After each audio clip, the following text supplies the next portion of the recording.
out of apartment 5B.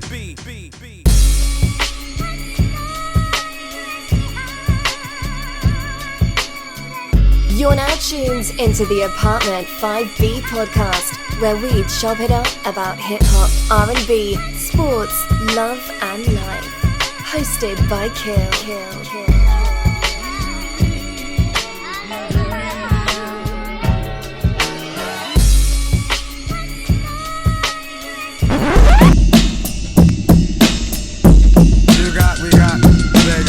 It's gonna be a lot of slow singing and flower bringing if my burglar alarm starts ringing.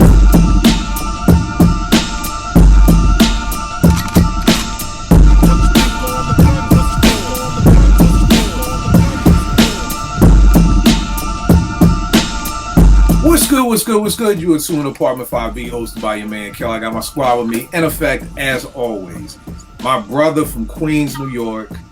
He has to hold the title for the dopest t-shirt game on the fucking planet Earth. Kel, what's going on, man? What's up, always good to be here. Bro, your t-shirt game. I get compliments on my low game.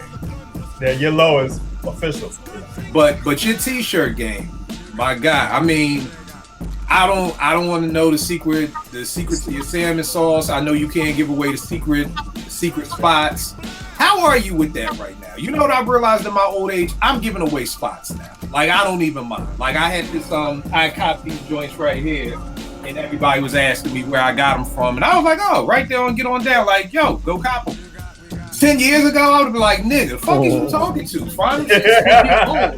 Fuck you asking me for the hookup. Ain't nobody put me down. I had to go find. So in my older age, I'm feeling more giving now. Are you feeling more giving? Like, do you want to give away where you get these t-shirts from, or you still holding that like to the chest?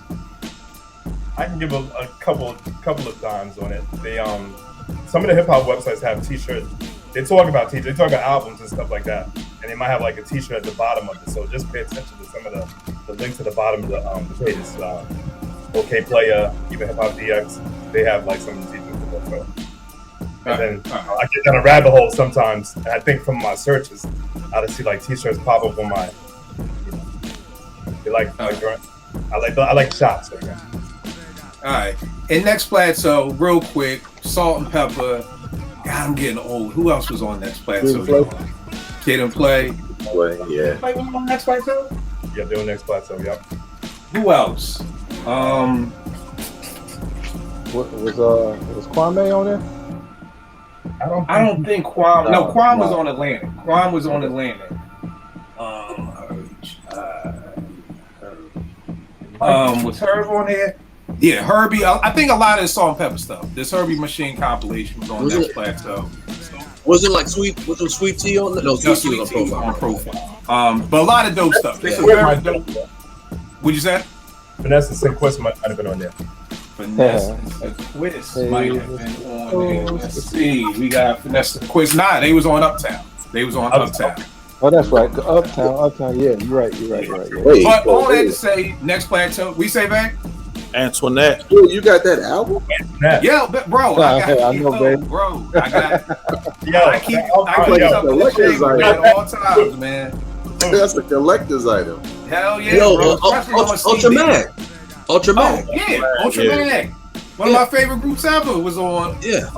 Great Pole set was on Next Plateau. All that to say, a lot of dope hip hop was on the Next Plateau. So, and again, y'all, we could go into a whole show. We've already done labels, but this is something I miss about hip hop, when you just saw a label and you could associate it with an artist.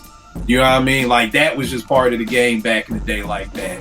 Now there are no more labels, so it's like a whole game that this new generation can't play, and to me it's fucked up. But yeah, so check out Next Plateau and anything that was on it. Check out Vanessa Sequist, Soul Sister.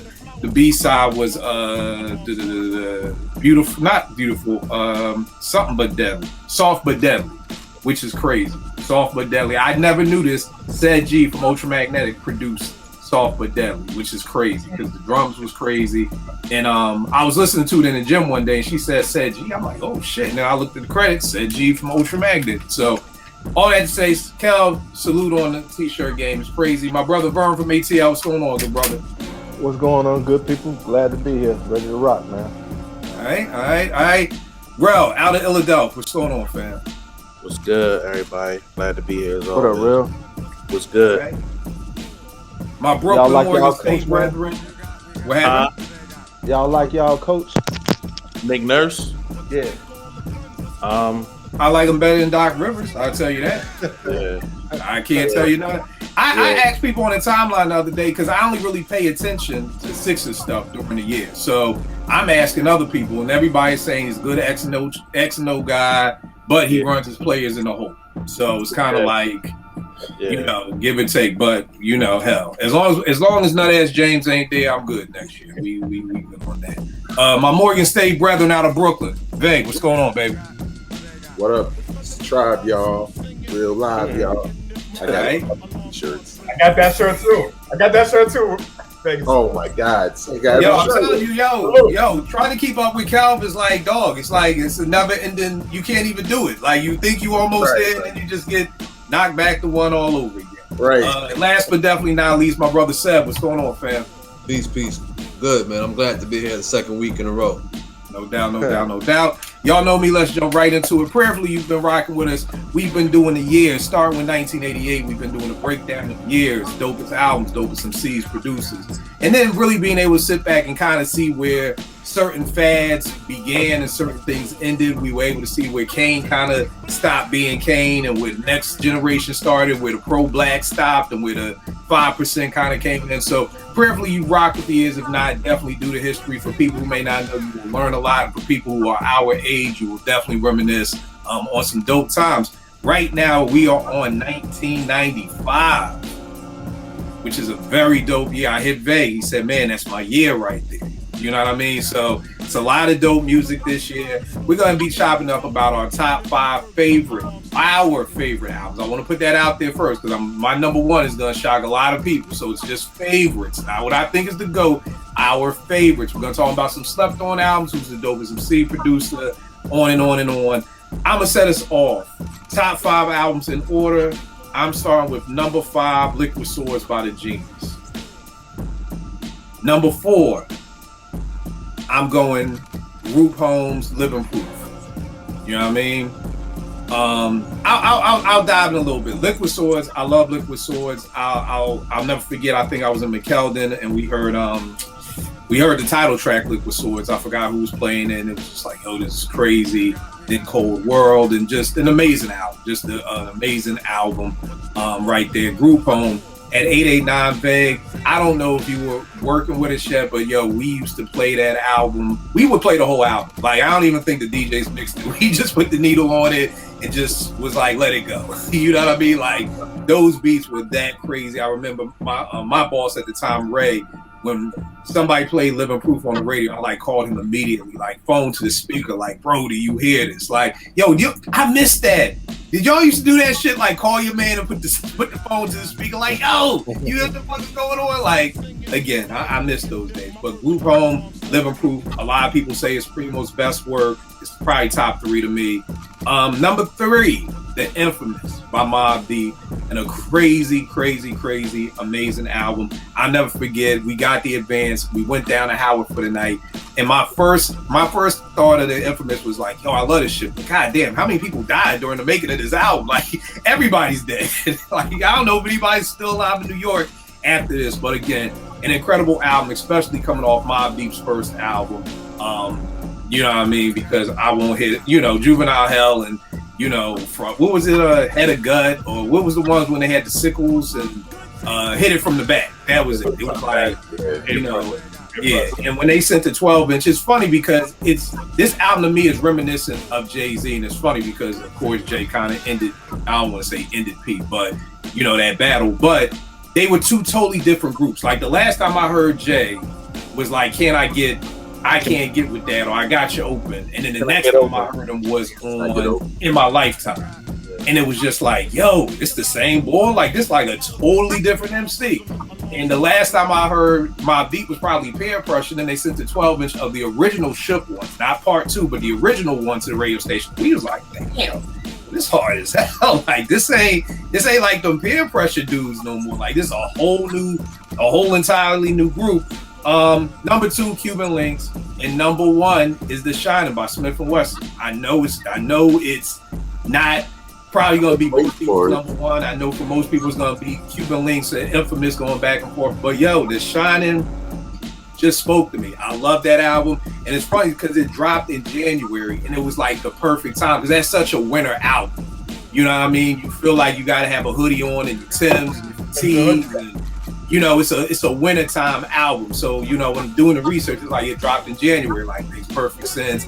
And I mean, I just felt like the beat minus was in their flow. But again, I totally understand that. I will probably be the only person on this panel, and probably whoever watches this show, who will have The Shining as number 1. But like I said, I absolutely love that album from beginning to end. One of my favorite albums ever. Kel, what you got for your top 5, man, in order? For number 5, I got Liquid Swords. Same thing like you said. I think I heard Labels first, which was the first joint I think I was ever hearing. And I was like, yo, obviously coming off of 36 Chambers, just RZA and stuff like that. You know, loved it.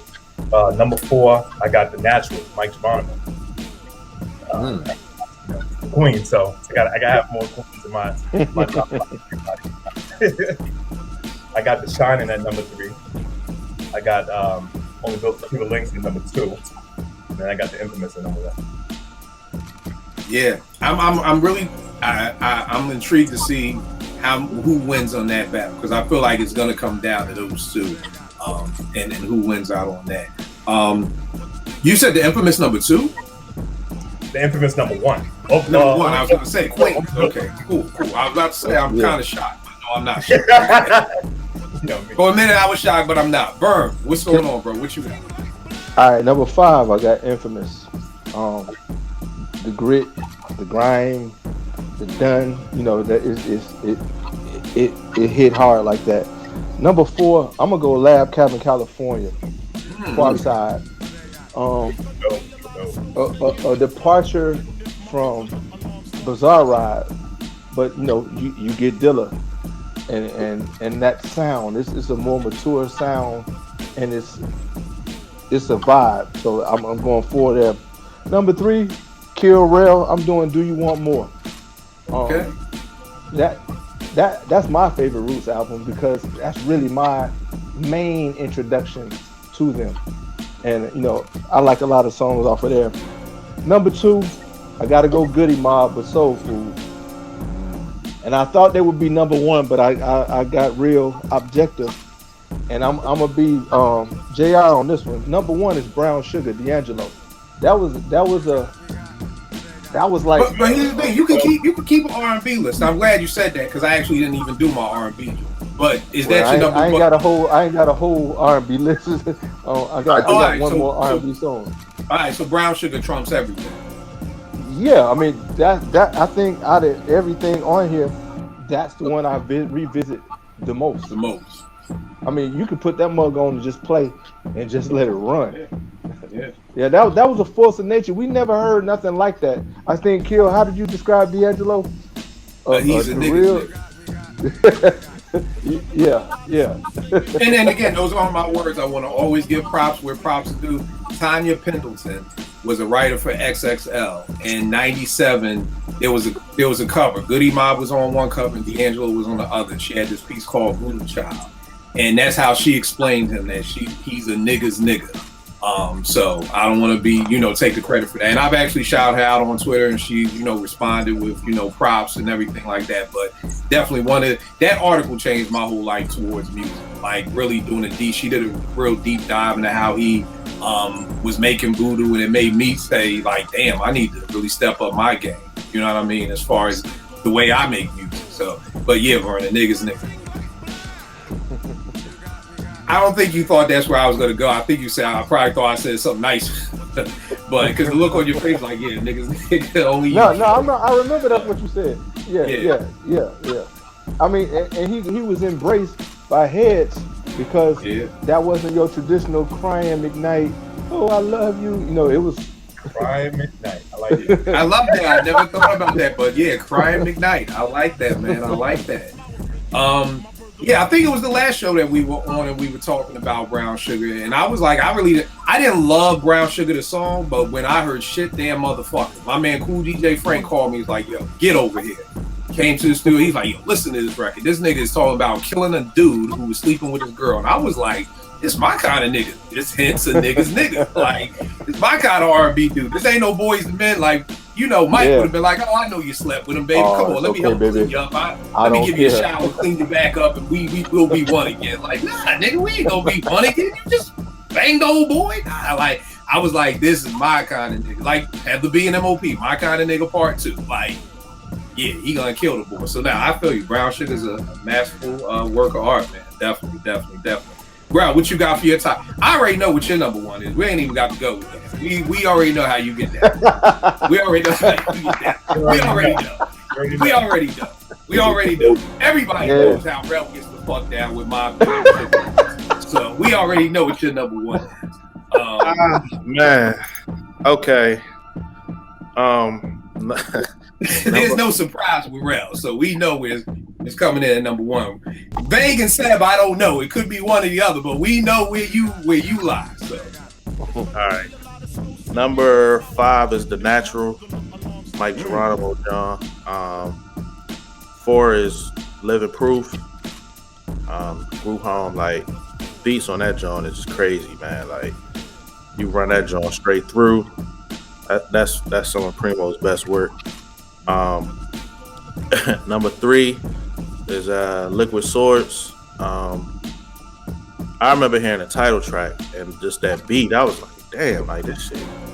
Like I ain't really heard nothing like this before. That shit was crazy. And like it's like some of my favorite like Wu songs are on there. Like Fourth Chamber, like they just went crazy. Killer Priest went crazy on there. Like so yeah, Liquid Swords is my genre.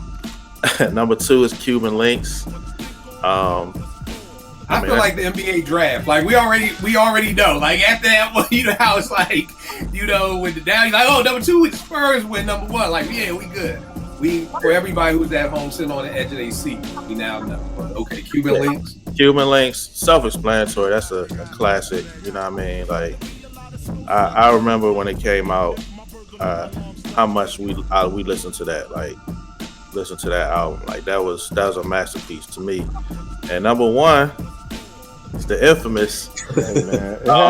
It has to be. The infamous changed my life in a couple of ways, man. We don't have to go into it. We don't have to go into how it changed your life in one way, but the other way definitely opens get into that way. But I just remember, like, me and my best friend at the time, we had like a rap group, and we were rapping, and the influence of that album, like, we had pre-Infamous, post-Infamous. It was just a big difference in the way we was rapping after that album. Like, that album was just very influential to me, being like 12, 13 years old when it came out. And just, like, I remember Hit It From the Back and all that. When I heard this, I was like, yo, what happened? Like, they came back different. And that album, the interlude at the beginning with P talking crazy, yo, that album is a trip. That was a trip. It's a classic though, man. But the album is dark and yeah, number 1 for me. It's funny just because the influence that album had. You know what I mean? I remember being at Morgan, everything. Kel, you know, everything was, yo, what's good, son? What's good? It just went to done. Everything just became the done language, just everywhere. You know what I mean? Everything was, what's good, done. Like, it was just the influence of that album. And like you said, it was just like night and day. It's reminiscent of how Vern was talking about Do You Want More to Philadelphia. Like, if the last time you heard the Roots was Silent Treatment, and then the next thing you heard was Clones, you was like, yo, what happened? We was just in a record store, slow jamming, and now y'all niggas is, you know, with the dude Mars just setting it off, and it's like, yo, this is night and day of where you came from. But I want to we'll talk a little bit about Do You Want More and that change that had to happen. Same with my Vague. I'm intrigued by you, man, because it seems like a lot of people, you and Kel are very representative of your boroughs. You know what I mean? Like, I already know where Kelvin's going with Queen stuff. It's almost like I don't even, he's not a good poker player. I already know who's winning this battle. I'm intrigued. Where are you coming with your top 5, bro? All right. I also got a top 5 R&B. Yeah, we gonna double back with that because I totally forgot mine, so we can double back on that. All right, number 5, I have Tupac, "Me Against the World." Okay. Probably somewhere Portia is clapping. Yeah, right. Probably the first time, like, I was into Tupac, but not enough to buy an album.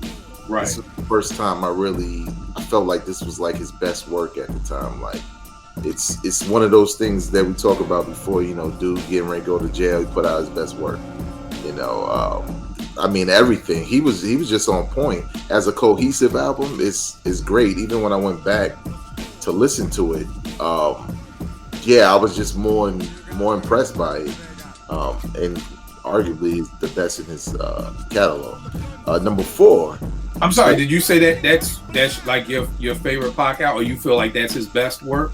I won't say it's my favorite Pac album, but now it makes me question what's his best. Okay. Machiavelli, All Eyes on Me was my favorite, but when I went back to Me Against the World, I'm like, nah, it's just something about his writing on this album that just feels like it's the essence of why people love Pac for the most part. The Death Row years and all of that, you kind of get hit or miss, because he wilding on some tracks, which I don't mind. And then you get great songs like I Ain't Mad at You. But Me Against the World, you get all of it, and it's really good. Like, even when you go back to it. And I watched the video. You know how these young kids got these videos where they listen to like 90s records for the first time. Right.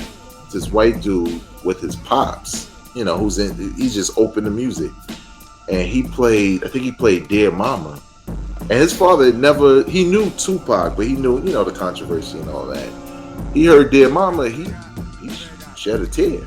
Like, serious. And it wasn't I know what you're talking about. I think you know what I'm talking about? It's the cat with his son. Yeah. Yeah. And he was just calling out, he was listening to the lyrics, really intently, and everything. He was like, wow, it's like this hard guy who really cares about his mom. And I started thinking, like, damn, I need to play that shit again. Like, like what he say?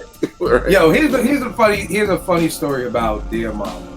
I was hosting 889 from 93 to 2000, and no one ever called up in the history of those 7 years and asked for a Pac song except Dear Mama.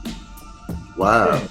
That's the only time that anybody ever called up. And I remember it just dropped because they were calling asking for You Are Appreciated. They was like, play that new Pac song, You Are Appreciated. So it wasn't even out like that yet, like the video or anything. And we was just like, yo, we don't know no Pac song, You Are Appreciated. But that's the one song in those 7 years was like numerous people, like the lines were buzzing to play that Pac song, which is crazy because it doesn't really fit into the rotation of what Strictly Hip Hop is. Right. For people watching, the show Vegas and I hosted was more of a Stretch and Bobbito show. You know what I mean? So it's very much underground hip hop, but even the listeners knowing that wanted to hear that, Dear Mama, which, is a testament right there to how big that song really is. Yeah, man. Dope album. Number 4, I have Smith & Wesson, The Shining. Everything you said, Kill, man. Like, you talk about Brooklyn.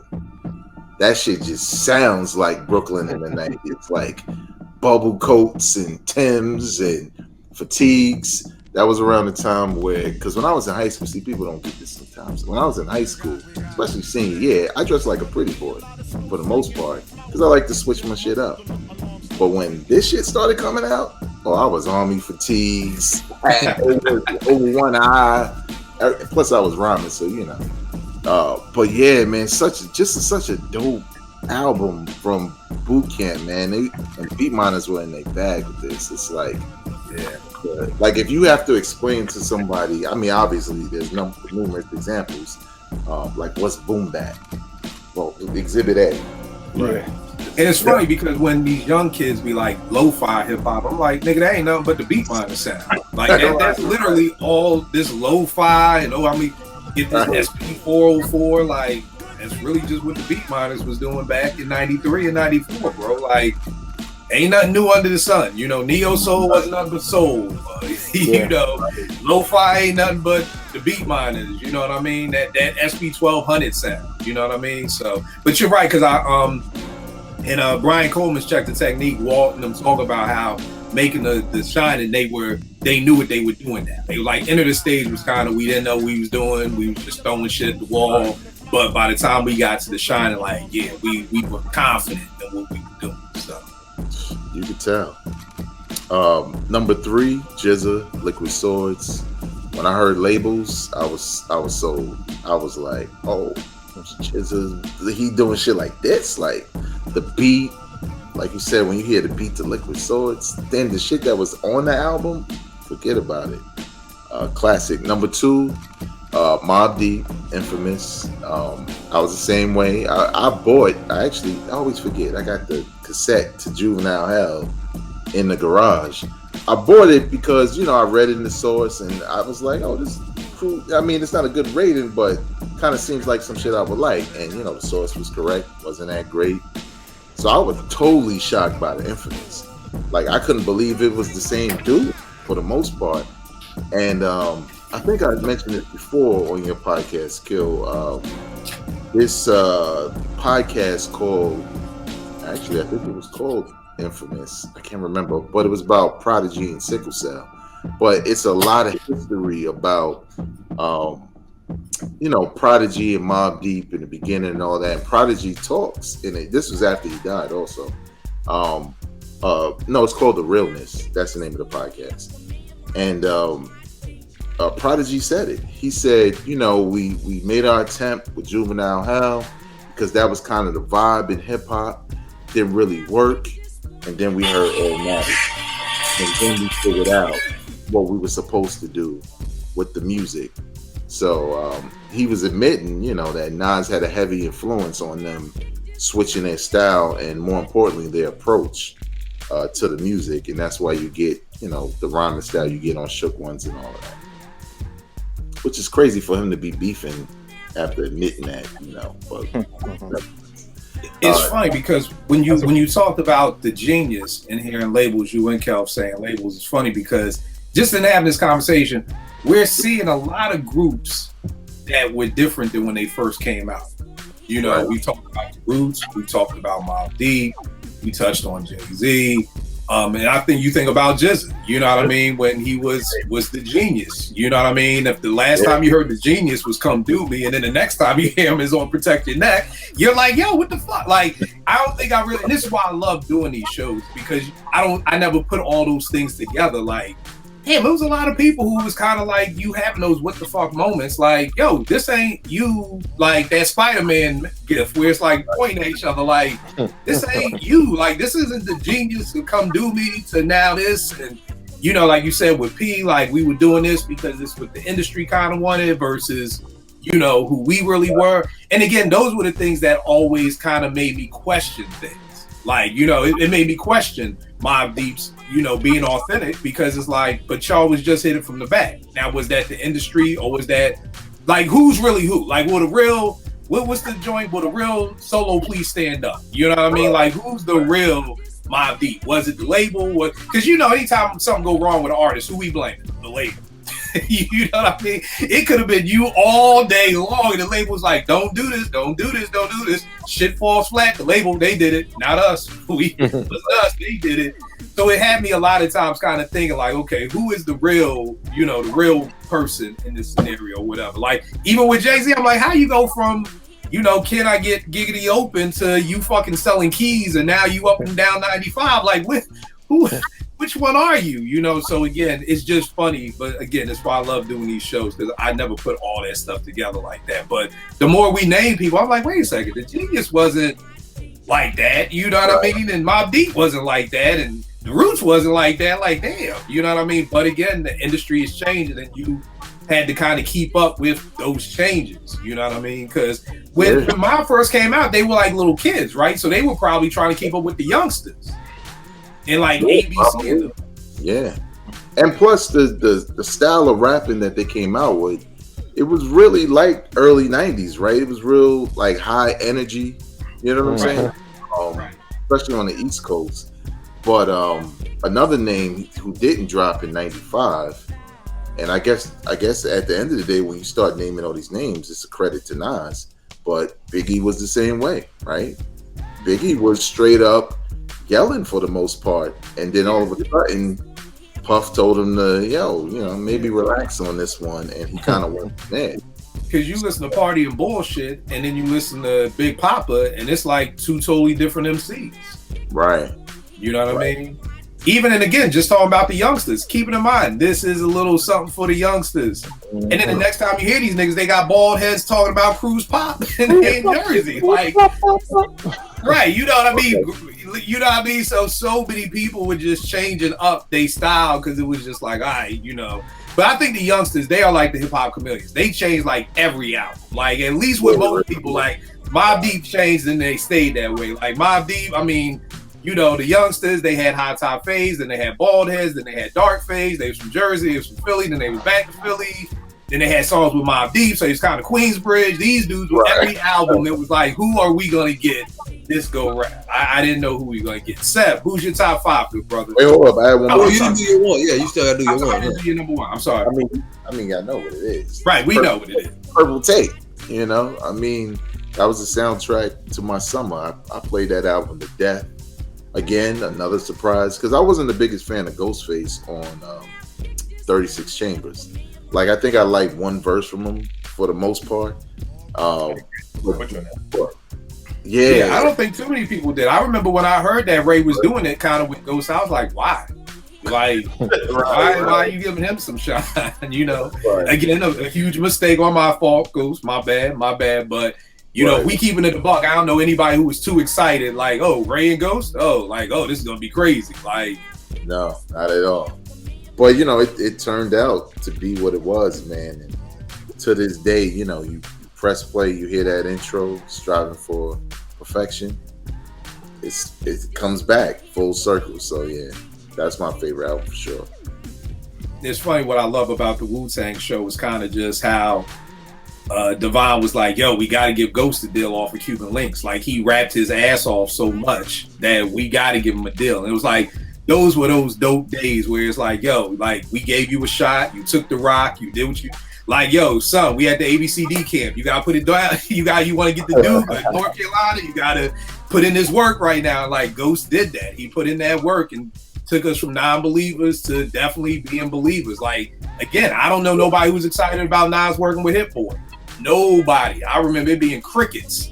You know what I'm saying? And then Hit Boy made us a believer. You know what I mean? So, to me, that's the best surprise where you like, this dude ain't gonna do nothing. It's like, yo, this nigga, you walked into Cuban Links like, whatever with Ghost, and left like, yo, when's Ghost solo out cut? So that's a real testament to Ghost skill and everything with that. Seb, who you got for your top 5, brother? Well, I can tell you that I don't have Mobb Deep in my top 5. Sorry, wow. Nah. I gotta break the streak, right?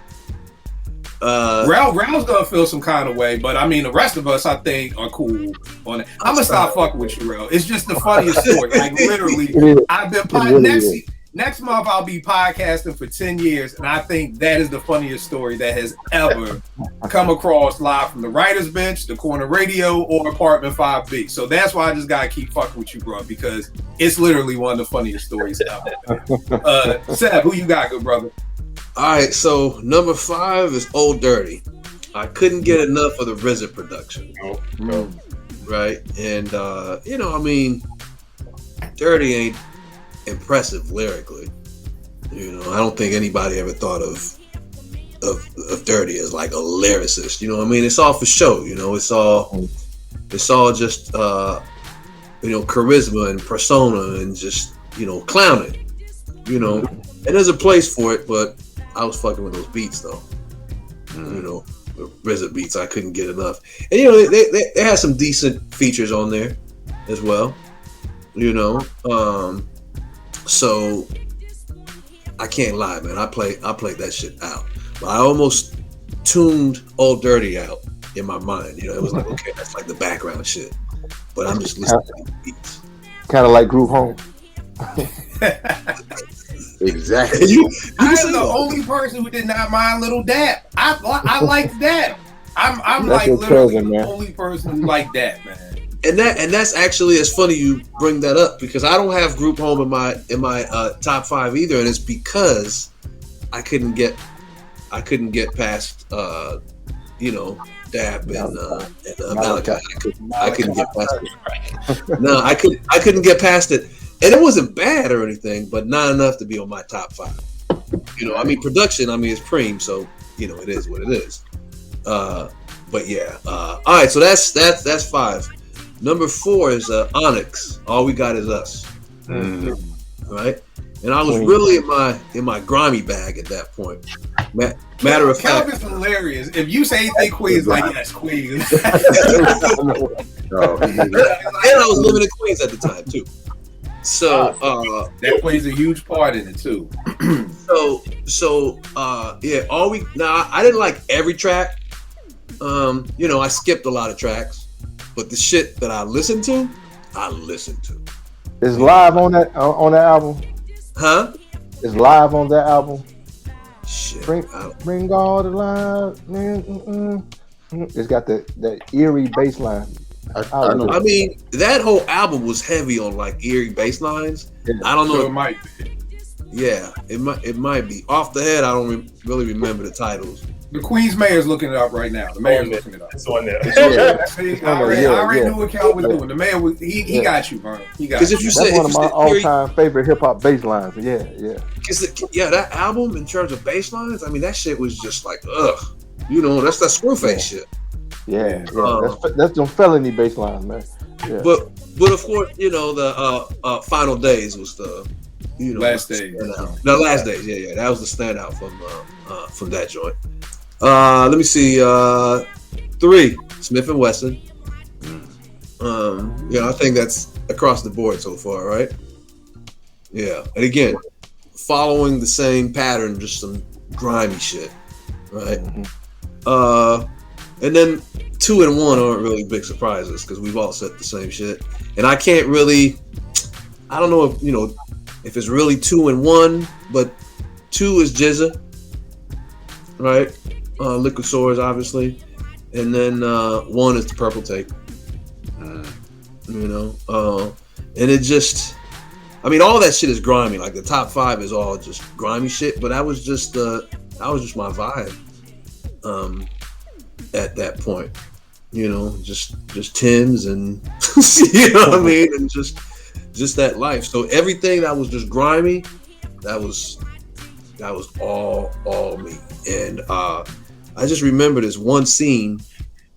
I was listening to Rainy Days on the Purple Tape, and I was somewhere in the city, in Manhattan, in the city, and it was just raining like hard, right? And Rainy Days was just playing, and I was just looking around like, and it's Manhattan, so it's not grimy, right? But just the way the street lights just glistening with rain, and I'm just listening to just beats, and I'm like, I'm living this shit right now. It just felt like so real. And all of these songs, all of these albums, there's always a song that I can go back to, like what street I was on, or what I was wearing that day, or how I was feeling. A lot of shit was between Queens and Brooklyn. Obviously, there's a little Manhattan connection here, but listening to Smith and Wesson in Brooklyn is an experience. No doubt.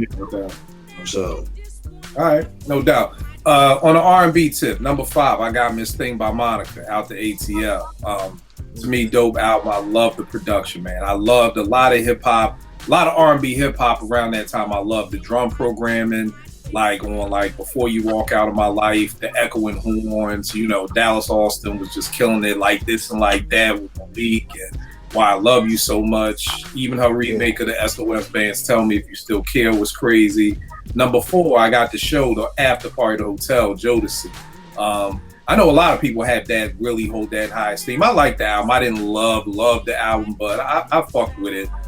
3, Faith Evans' debut album, which was just crazy to me. Chucky Thompson, God Bless the Dead. an amazing album. Number 2, the Wait and Excel soundtrack, probably one of the dopest soundtracks ever to me. And then number 1, Mern already said it, Brown Sugar's D'Angelo.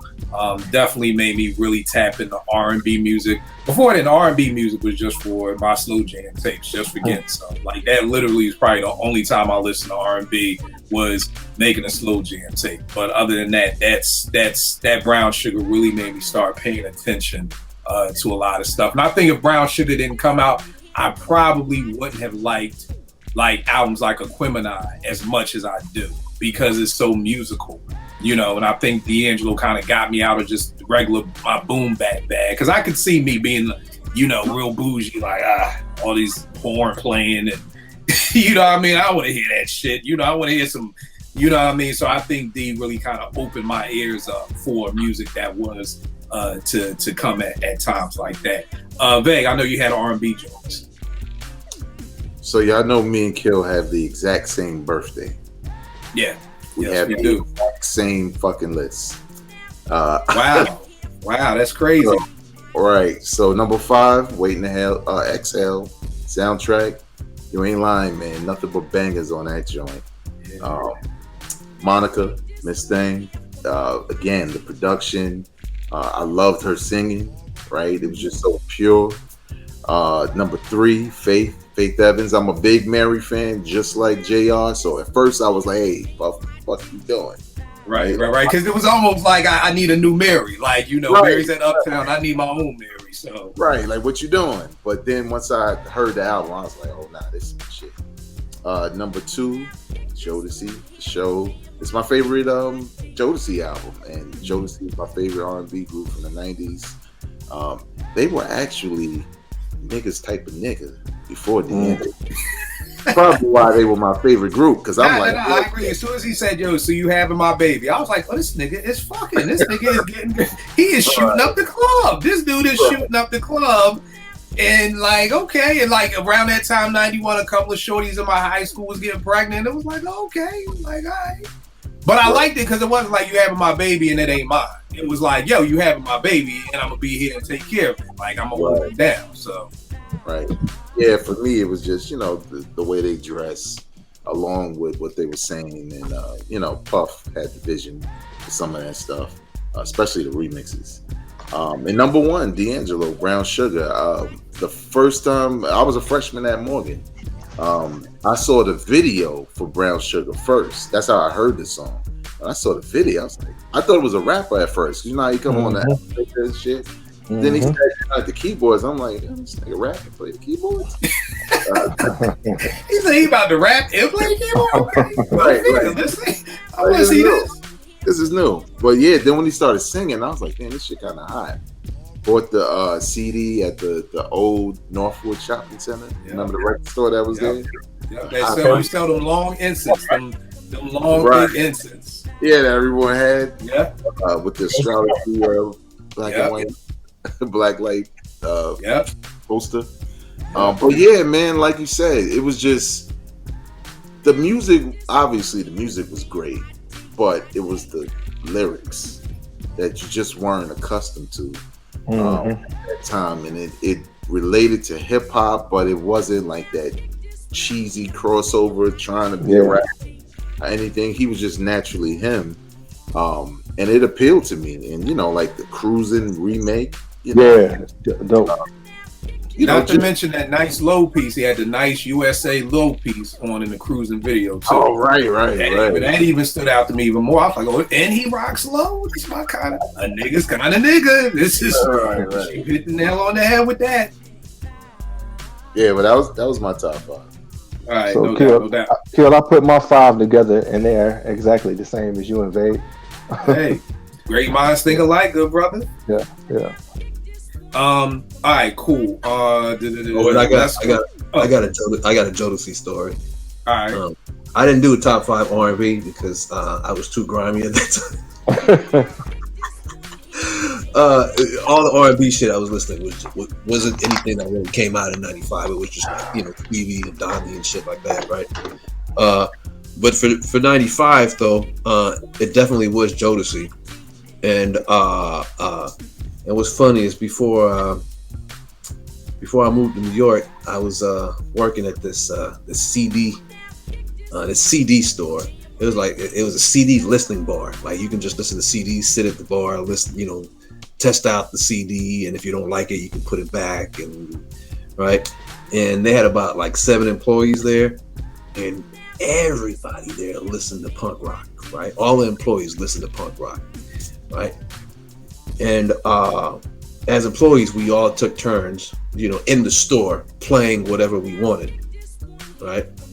And I just remember just like being like, I can't believe I got to listen to all these fucking punk rock albums one after the other. And like, no disrespect to punk rock, it's just not my thing, right?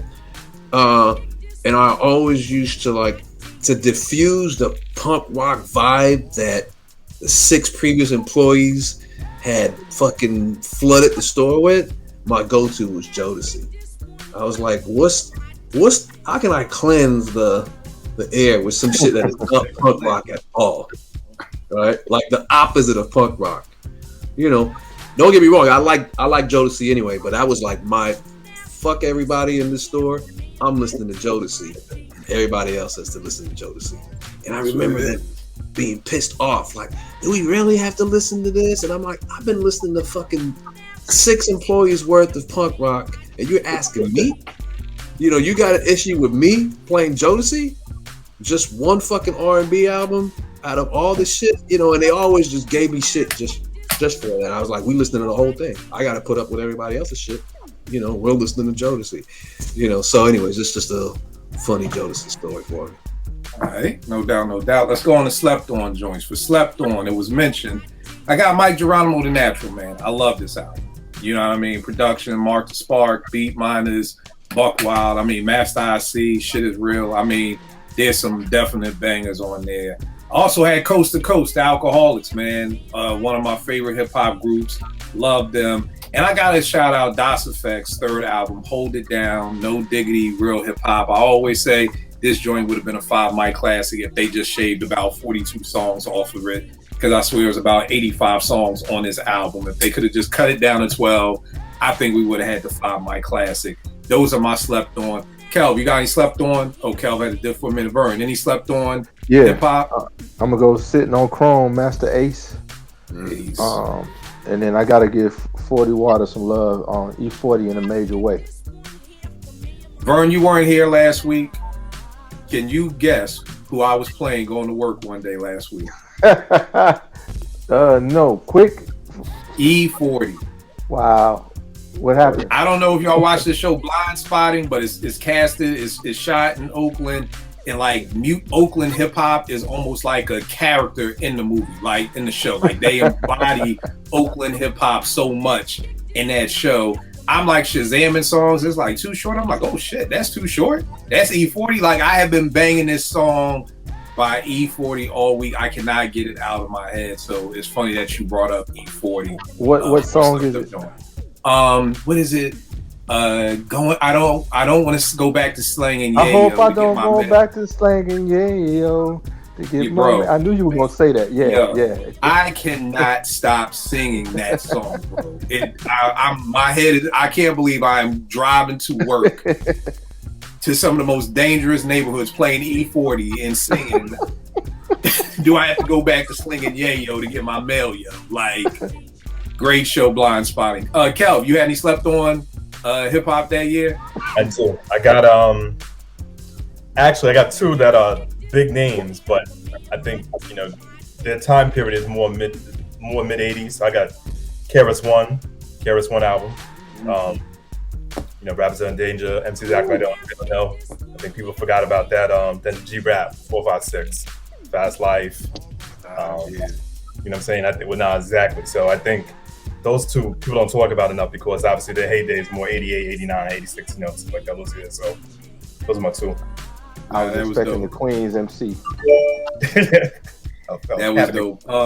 And Slept On R&B for me, I got Brainchild, Society of Soul, Out the A. Oh yeah. You know what I mean? Yeah. That was I got put on to them after I got put on to Sleep. Remember that group? Society of Soul. I didn't know about them. I got my hands on the Sleepy Brown joint called Sleepy Thing. And then one of my people was like, yo, if you fuck with them, you gotta listen to Society of Soul that was down with Organized. So they got a joint called Brainchild. And from the bottom, Brownstone. If You Love Me, Grapevine, I Can't Tell You Why. So those are my slept on ones with that. Rel, any slept on albums? Yeah. For me, Soul Food, Goody Mob. I mean, that's a great album. For me, where I was at, it was slept on because a lot of people was listening to it.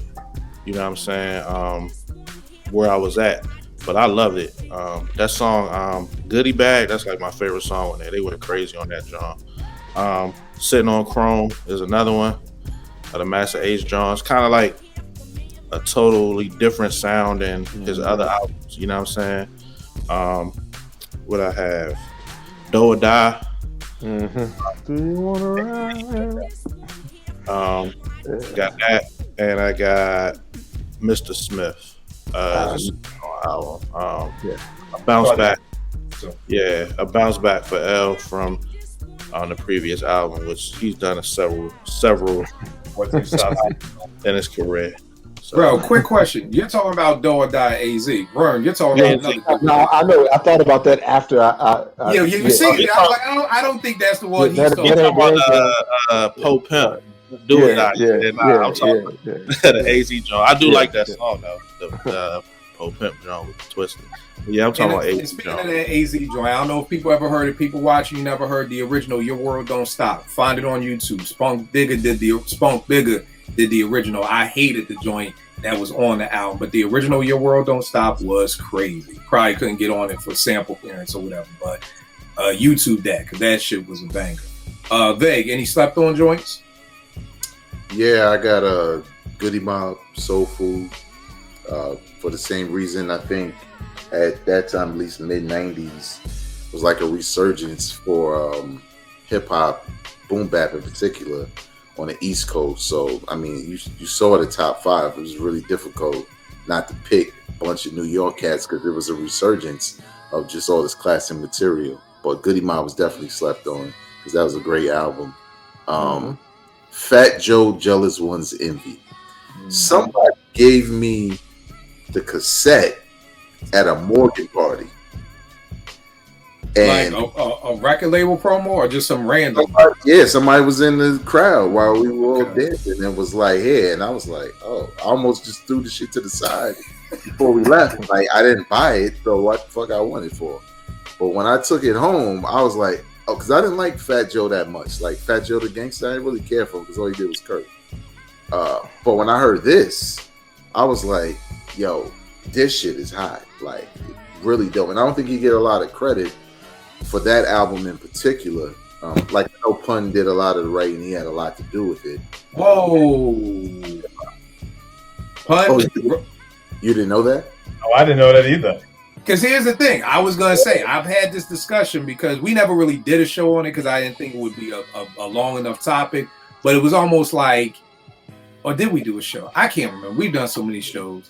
You did a show about who stepped up their game the most, right? Oh, stepped up the game. Yeah. Because it was kind of like, I felt like Fat Joe really went from being like in remedial English to like being in English 102 in like one hour. You know what I mean? So it was kind of, and I remember I was asking MCs, like, how do you do that? Like, for a ball player, it's like, you're not good this year. Okay, here's a coach, do these drills, you can get better. But as an MC, how do you step your game up? And we were talking about, we did do a show because we talked about Fife from People's Instinctives to Low End. We talked about Malik B from, Do You Want More to Illadelph. We talked about Fat Joe. We talked about Jim Jones.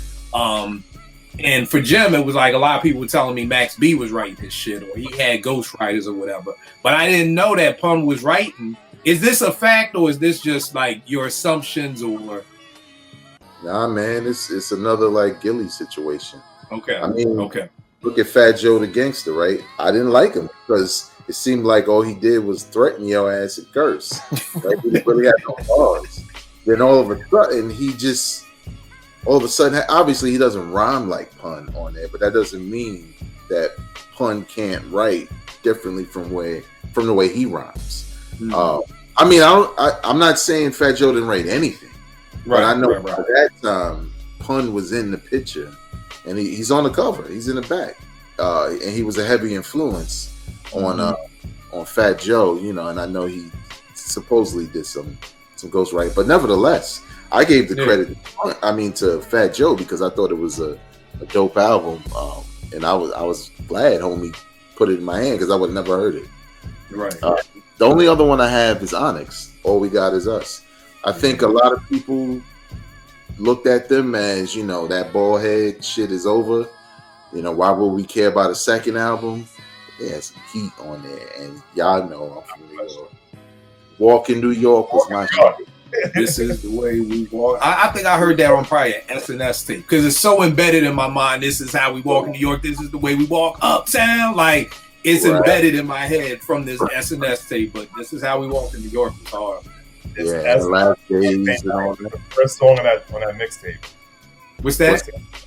So you're right. It's Niggas Ain't Nice. That's mixtape. It's the first song. Niggas Ain't Nice. Oh, yeah. Yep, exactly. Niggas Ain't Nice. I ain't heard that in years. God, man. Wow. All right, that's dope. Seb, you got any slept on joints, bro? Yeah, but it ain't. I mean, based in this conversation we've had, it ain't really slept on because Goody Mob is on my list, right? And I think it's just a matter of where you are at that point because obviously the Goody Mob ain't slept on, right? But I guess in my circumference, people around me, that was probably not an album that was on everybody's list. And then Sitting on Chrome. Always been an Ace fan. I was really expecting Slaughterhouse Part 2, you know, aka the yellow tape. And we didn't get that at all. Not even close. But, you know, for what it's worth, you know, it had some good shit on it. You know, especially some of the remixes were just kept it a little bit more boom bap than some of the more commercial attempts, especially, you know, getting down with, you know, Delicious Vinyl and really trying to appeal like the West Coast. But, you know, when they had some of the more grimy remixes and shit, that was, again, that was my thing at the time. I know I keep kind of like repeating myself, but that's what I was looking for, like deep bass line, just, you know, just dirty snares and kicks and, you know, all that shit. So, you know, they had some joints like that on that album. All right, no doubt. MC, who is the dopest MC from '95? Now, I don't know about y'all. This was hard for me because I'm looking at the list of the albums we're talking about, and I'm not gonna hold I'm not a lot of MCs as far as MC of the year wasn't jumping out to me. And it wasn't until I really started doing a lot of research on that year and songs and everything. I got to give this year to Big. I know Big didn't technically drop anything in '95, but the 12-inch single for, you know, Big Papa came out this year.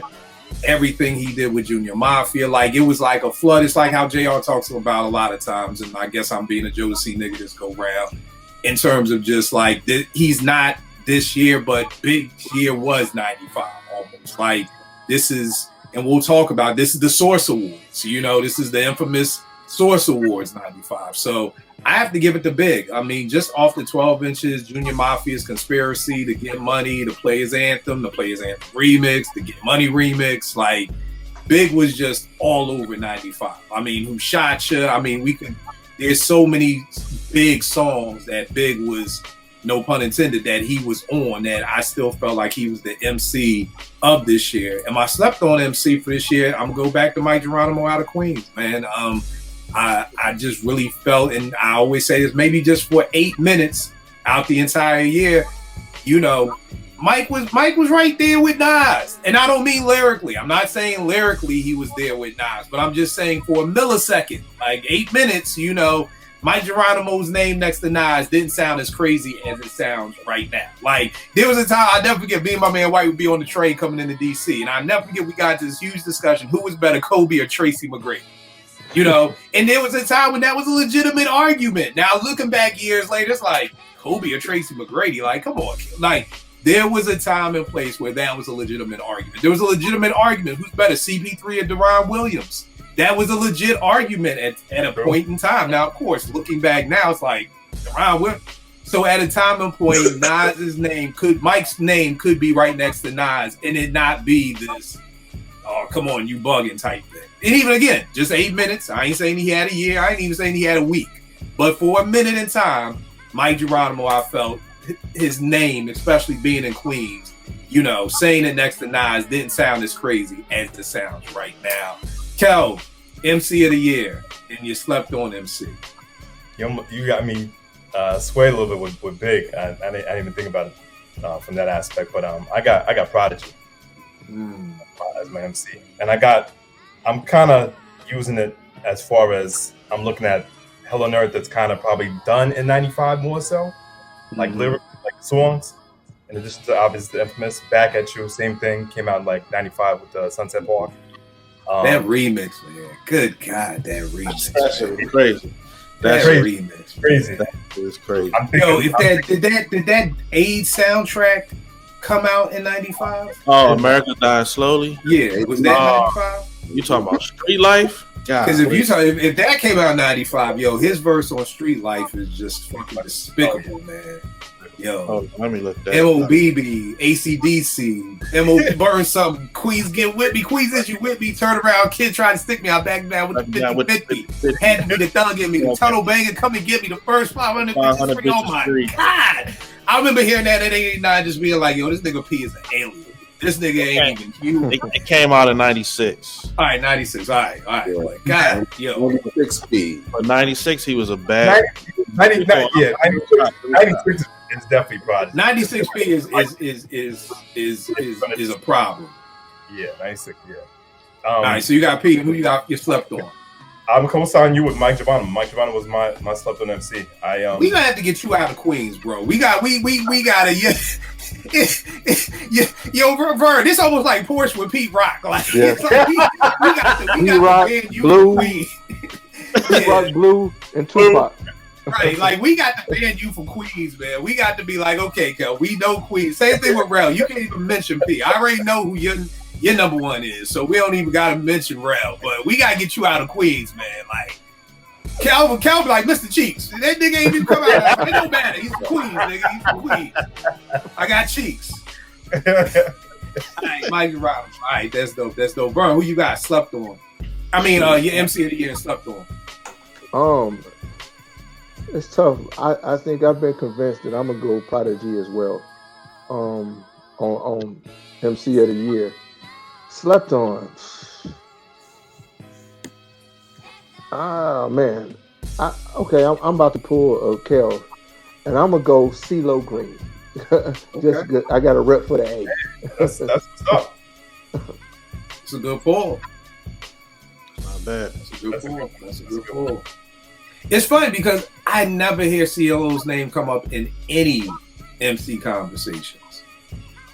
Even when we're talking about down south MCs, I never hear CeeLo's name mentioned. Even when I'm with Atlanta niggas, I never hear CeeLo's name get mentioned. Yeah, that's because he could do so much other stuff, but he was spitting on stuff. Oh no! Get out and get something could have been rhyme of the year. Like if we keeping it up, that verse alone was crazy. But right, I guess you're right, just because he does so much. But here's the thing. Well, no, because 3000 never really did Gnarls Barkley. Because I was gonna say 3000 is kind of just as weird, if not weirder than CeeLo. But we all know his name comes up on everybody's top 10. I was listening to Solange's first album this week and Estelle's first album, and guess who wrote on both of those albums? CeeLo Green. I mean, you got Gnarls Barkley, you got Bruno. That dude is so uber talented, man. Yeah, that's true. Yeah, it's crazy. So I guess it's like his talents outweigh being looked at just as an MC or whatever. And like I said, again, 3000 ain't dropped the album in almost 25 years, and we still get pictures of him in Japan playing the flute. Like this dude still, they're like, hey, we found him. He's in Japan with his flute, and I love it because he's always rocking a pair of Jordan 3s. Hey, I appreciate the dopeness. No matter how weird you get, you got to bring it back to the Jordans. Rel, I already know who your MC of the year is, so just give me your slept on. My MC of the year is Prodigy, of course.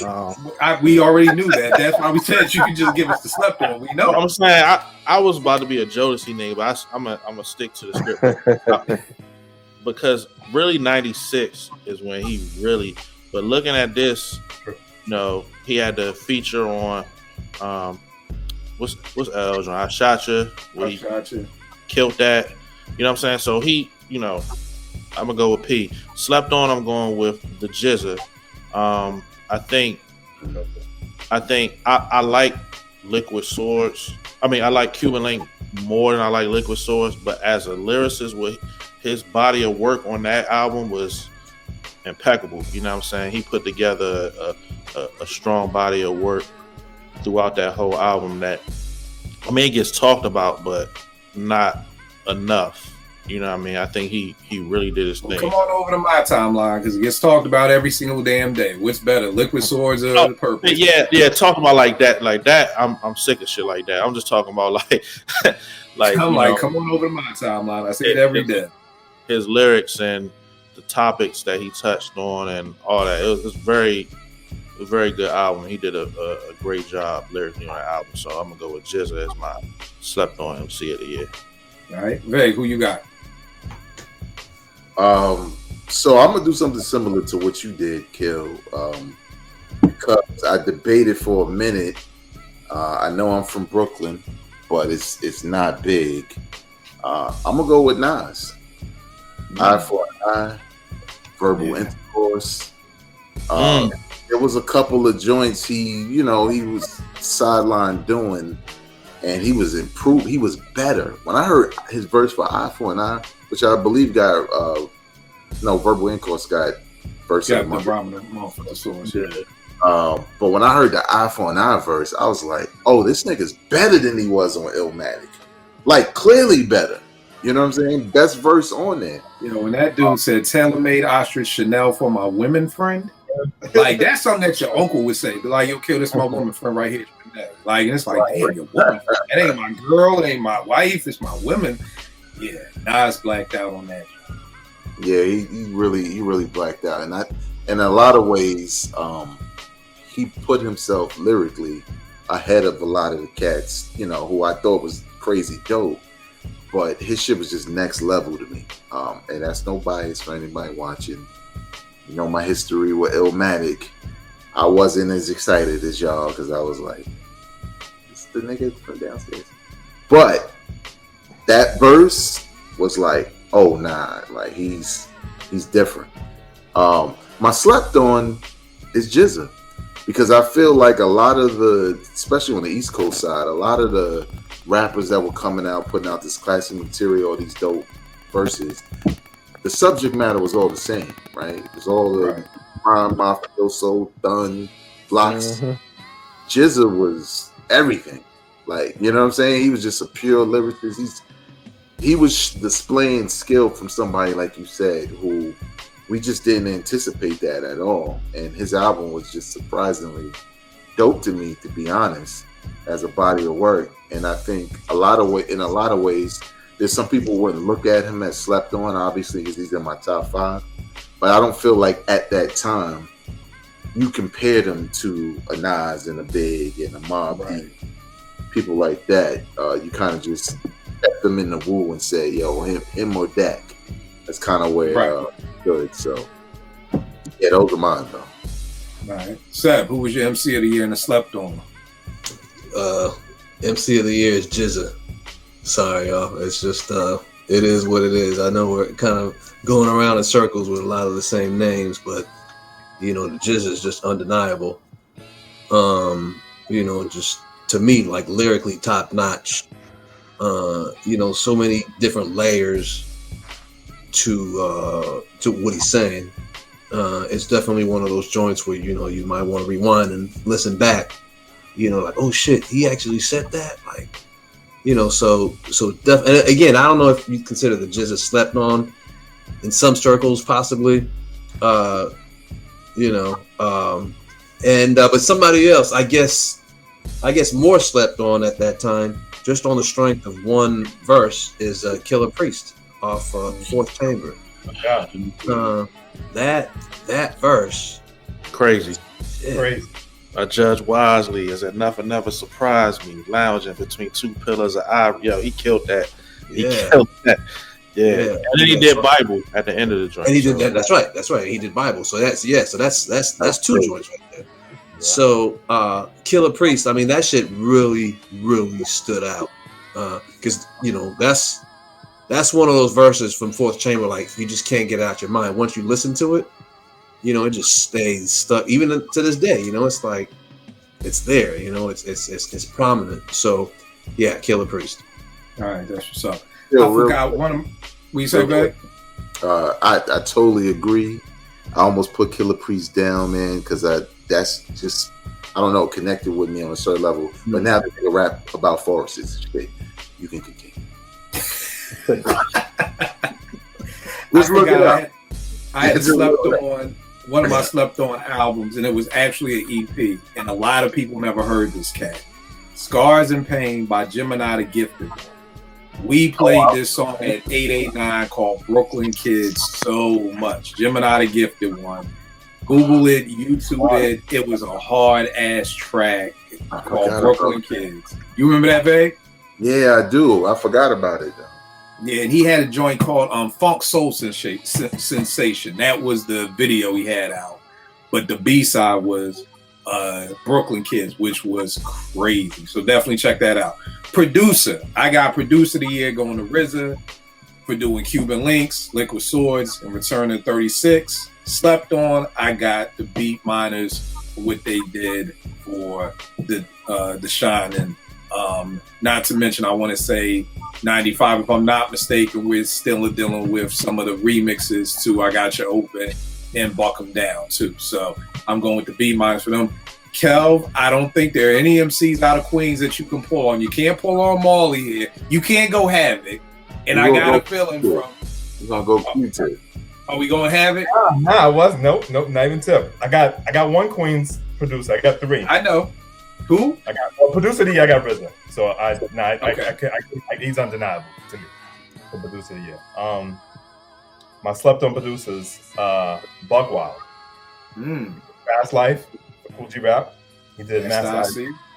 Yep. And Buck Wild's from Queens? Nah, the Bronx. Okay. So Aguilar from Brooklyn. Slept on from he Onyx. Did Onyx. Yep. Right. And then my Queens producer LES. All right.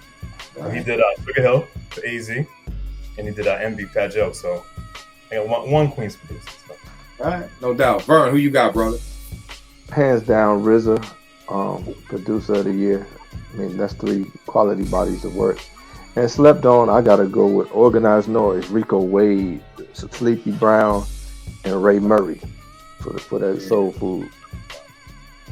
It's crazy with the RZA, man. Just watching that Wu-Tang series, it's just like, yo, to see the stress that he was under, and be able to not bounce back from that, but to just have that stress. Because it's totally different. When I'm making beats in here, I ain't got no label on my back. I don't got Divine in my ear, like, yo, we need the album of the week. And just to have that kind of pressure and to bounce and to come back and drop, I mean, Cuban Links, Liquid Swords, and Return to 36 is just, crazy to me. So the deal with them personalities, man. I mean, right, bruh, you was hurting cats dealing with the Wu-Tang, man. I mean, I still get pissed off just watching the documentary and the drama series. Like, man, I mean, imagine how much. Well, you don't have to imagine how much stuff they fumbled because of all those personalities. Too many egos, bro. Too many chefs in the kitchen, man. But I get it. I love the show because there were times when I was like, damn, why? Now I see why, we got immobility. I see why we got the second just out. Like, it was like, I'm done. I'm done. Like, I can't blame him for nothing. Leave me alone, man. So Definitely. Rel, who you got for producer of the year, man? You muted, bro. My fault. My bad. I got the RZA. But I want to give a shout out to Primo too, because he did Living Proof, and he also did the remix The Next Level on Showbiz and AG, which is an all-time classic beat, all-time banger. So Penny just posted that today, and it's like somebody said the way this thing sets off, and I'm like, yeah, the way he sets it off with the drums is just crazy. Yeah, that, and I like the original version, but when that came out, it was like, God damn, like, you know what I mean? But you can't deny what RZA did that year. He was in his bag, you know what I mean? You just can't deny that. Slept on B minus for what, like, that album, like, I remember Bucktown, like, seeing that video, and I was like, yo, this is hard. Like, this is the epitome of, like, of that time, like the Timbs, hard fatigue, all that shit, man. That shit was the, you know what I mean, the epitome of that. And you know, they get talked about with us, but not enough in other circles about, you know what I'm saying, their production. So I'm gonna go with the B minus for Slept On. Yeah, I think the hard part with the B minus, they just never, you know, once the whole BCC kind of, once they fell out with them, like, they never, I don't feel like they ever produced those full bodies of work for anybody again. You know, they get Rod Digger, Ty, they get Royal Flush, you know, Moving On Your Week Productions, you know, they started just becoming like little placement producers. It's like, I'll give you a track here, I'll give you a track there, but they never really got another whole full body of work really after The Shining, because they didn't do all Helter Skelter, they didn't do all the OGC's The Storm. So I think that really hurt them. Vague, who you got? Producer of the year, RZA. You listen to Cuban Links, you listen to Liquid Swords, they're two completely different albums. RZA crafted all that shit masterfully. It's just undeniable. And like you said, to your point with the show, even when you know, like us hip hop heads know they're creating the beat for that song, as soon as that shit was revealed, I was nodding. Me and my white boy in the head nodding like we never heard this shit before. Like, oh, yeah, that's the Liquid Sword shit. So yeah, it just gave me a greater appreciation that I already had than I already had for RZA. For Slept On, Organized Noise. Man, when I heard Who's That Creeping in My Way, man, man, it's like this, it was. I got the same RZA effect of something that sounds like this, you know, on the radio. So yeah, and I think they still slept on in a lot of regards because they are a lot of dope shit that they need to get more recognition for. So yeah. Indeed. I mean, that piano loop is one of my favorite piano loops in hip hop. You know what I mean? So they used to play that shit at the club too. Yeah. Oh, what? The dance to it, but you know. Yeah. And that beat transcends any coast. Like, I don't give a fuck where you at. When you hear that shit is just hard. You know what I mean? That shit, East Coast, South, wherever. That shit is hard regardless. Yeah. Organized, man, makes me beam with pride. I'm like getting goosebumps now because they put us on the map, man. I mean, they put us on the map, bro. We got the respect. Matter of fact, no, they didn't. The Migos did. What are you talking about, Ryan? Migos put Atlanta on the map. What are you talking about? Don't do drugs. Don't do drugs. But, as a matter of fact, we didn't care about the map no more. We was like, you know what? Respect us or don't. We got something. So yeah, I will never not give props to Organized, man. Yeah. I feel you, and that's how it's supposed to be. Like I said, I haven't enjoyed a Roots album in over 10 years, but I buy everything them niggas put out just because of what they did for my city. You know what I mean? So it's bigger whether I like the album or not. I'm buying the album, I'm buying the books, I'm buying whatever they put in. Quest got a goddamn cookbook. I don't cook, and I bought that shit. So, hey, you know. I got a question for everybody on this panel. Did Organized try to buy NBC or something, man? Because what happened to the art of Organized Noise, man? It ain't nowhere on no platforms no more. Yeah, I don't know why they pulled it from Netflix. Yeah, I don't know. Nah, it's not on there. I went to watch it a minute ago. It was, It ain't on nothing, it's man. not I on tried there. to watch it again. It's nowhere. Yep. Yeah. Yeah, I don't know what happened to that joint. That should have been some question should have asked, but you won't shut up Yeah. long enough to ask a question. Yeah. But neither, you know that. Seb, who is your producer of the year and you slept on? So RZA, I mean, I got 3 RZA albums in my top 5, so I gotta say RZA. That's undeniable. Preem.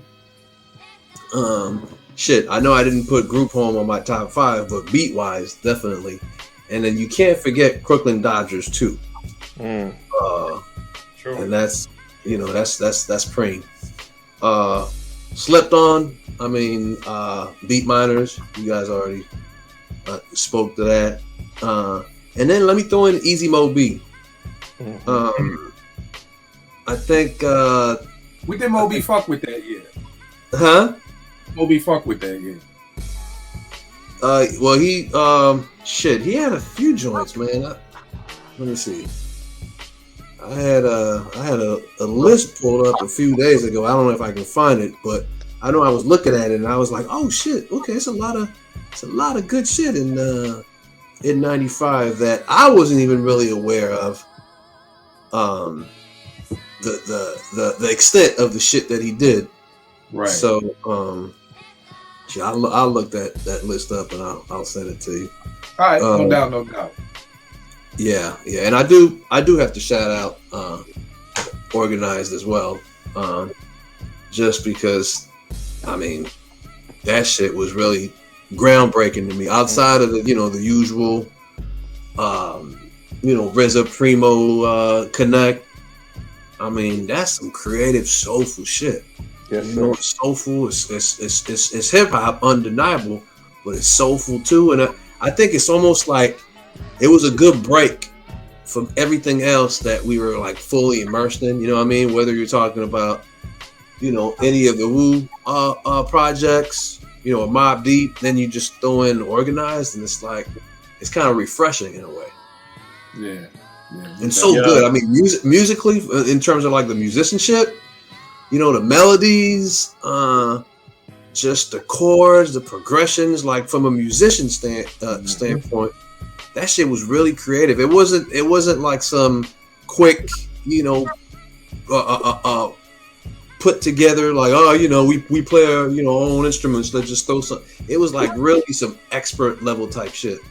Man, to piggyback on that for a second, the starting track on the album is Free.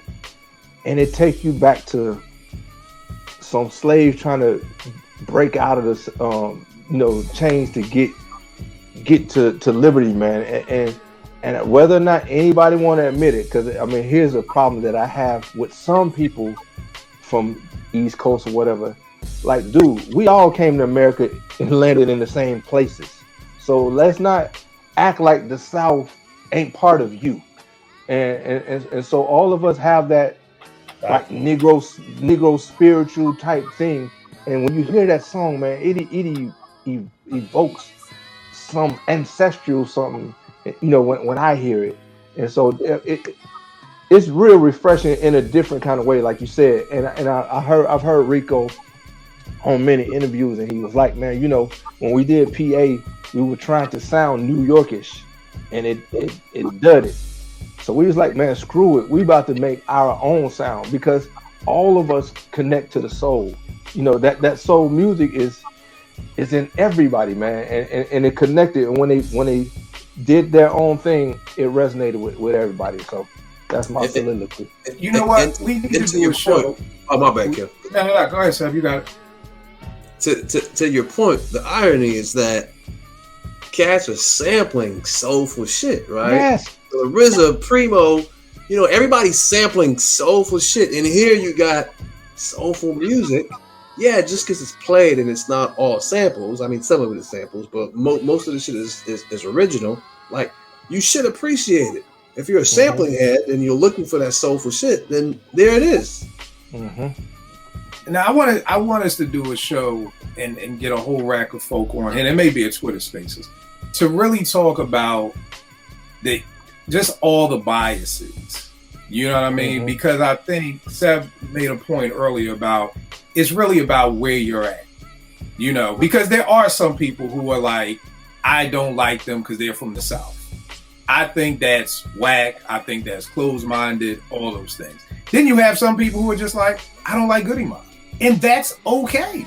That's perfectly okay. Like if somebody says they don't like beans, I'm not like, oh shit, y'all don't like Philly. You just don't like beans. That's cool. You know what I mean? But there are people who like, somebody said today, like, I was making a joke. They said something about Biggie's rhyme with Bone Thugs and Harmony. And somebody had said, there are rhymes after Big. And I said, oh shit, I never knew that. Now I got all these Bone Thugs and Harmony motherfuckers. Oh, we not having no Bone Thugs and Harmony slander today. Nigga, I don't fucking like them. That's not slander. I don't fucking like Bone Thugs and Harmony. Is that okay? Right. Is it okay? Yeah, you know, yeah, I you're love allowed. Burn to death. It'll always like kill you. Just because I don't like DJ Quick does not mean I have an East Coast bias. I just don't like Quick. And why isn't that okay anymore? It is. It should be okay. Now, again, if I say I don't like no West Coast artists, to me, that is West Coast bias.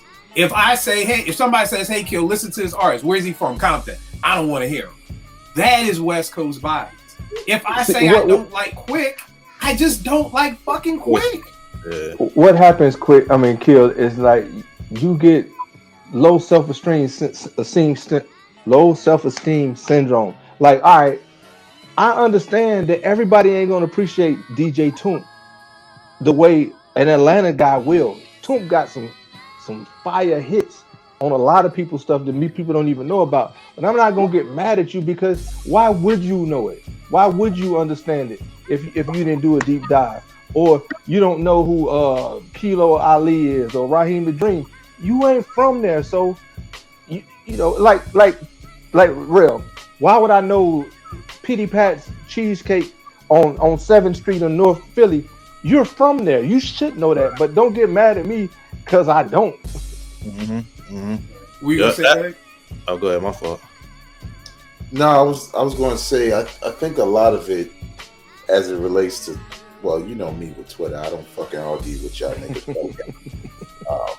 But I feel like it comes down to music fans versus trend chasers.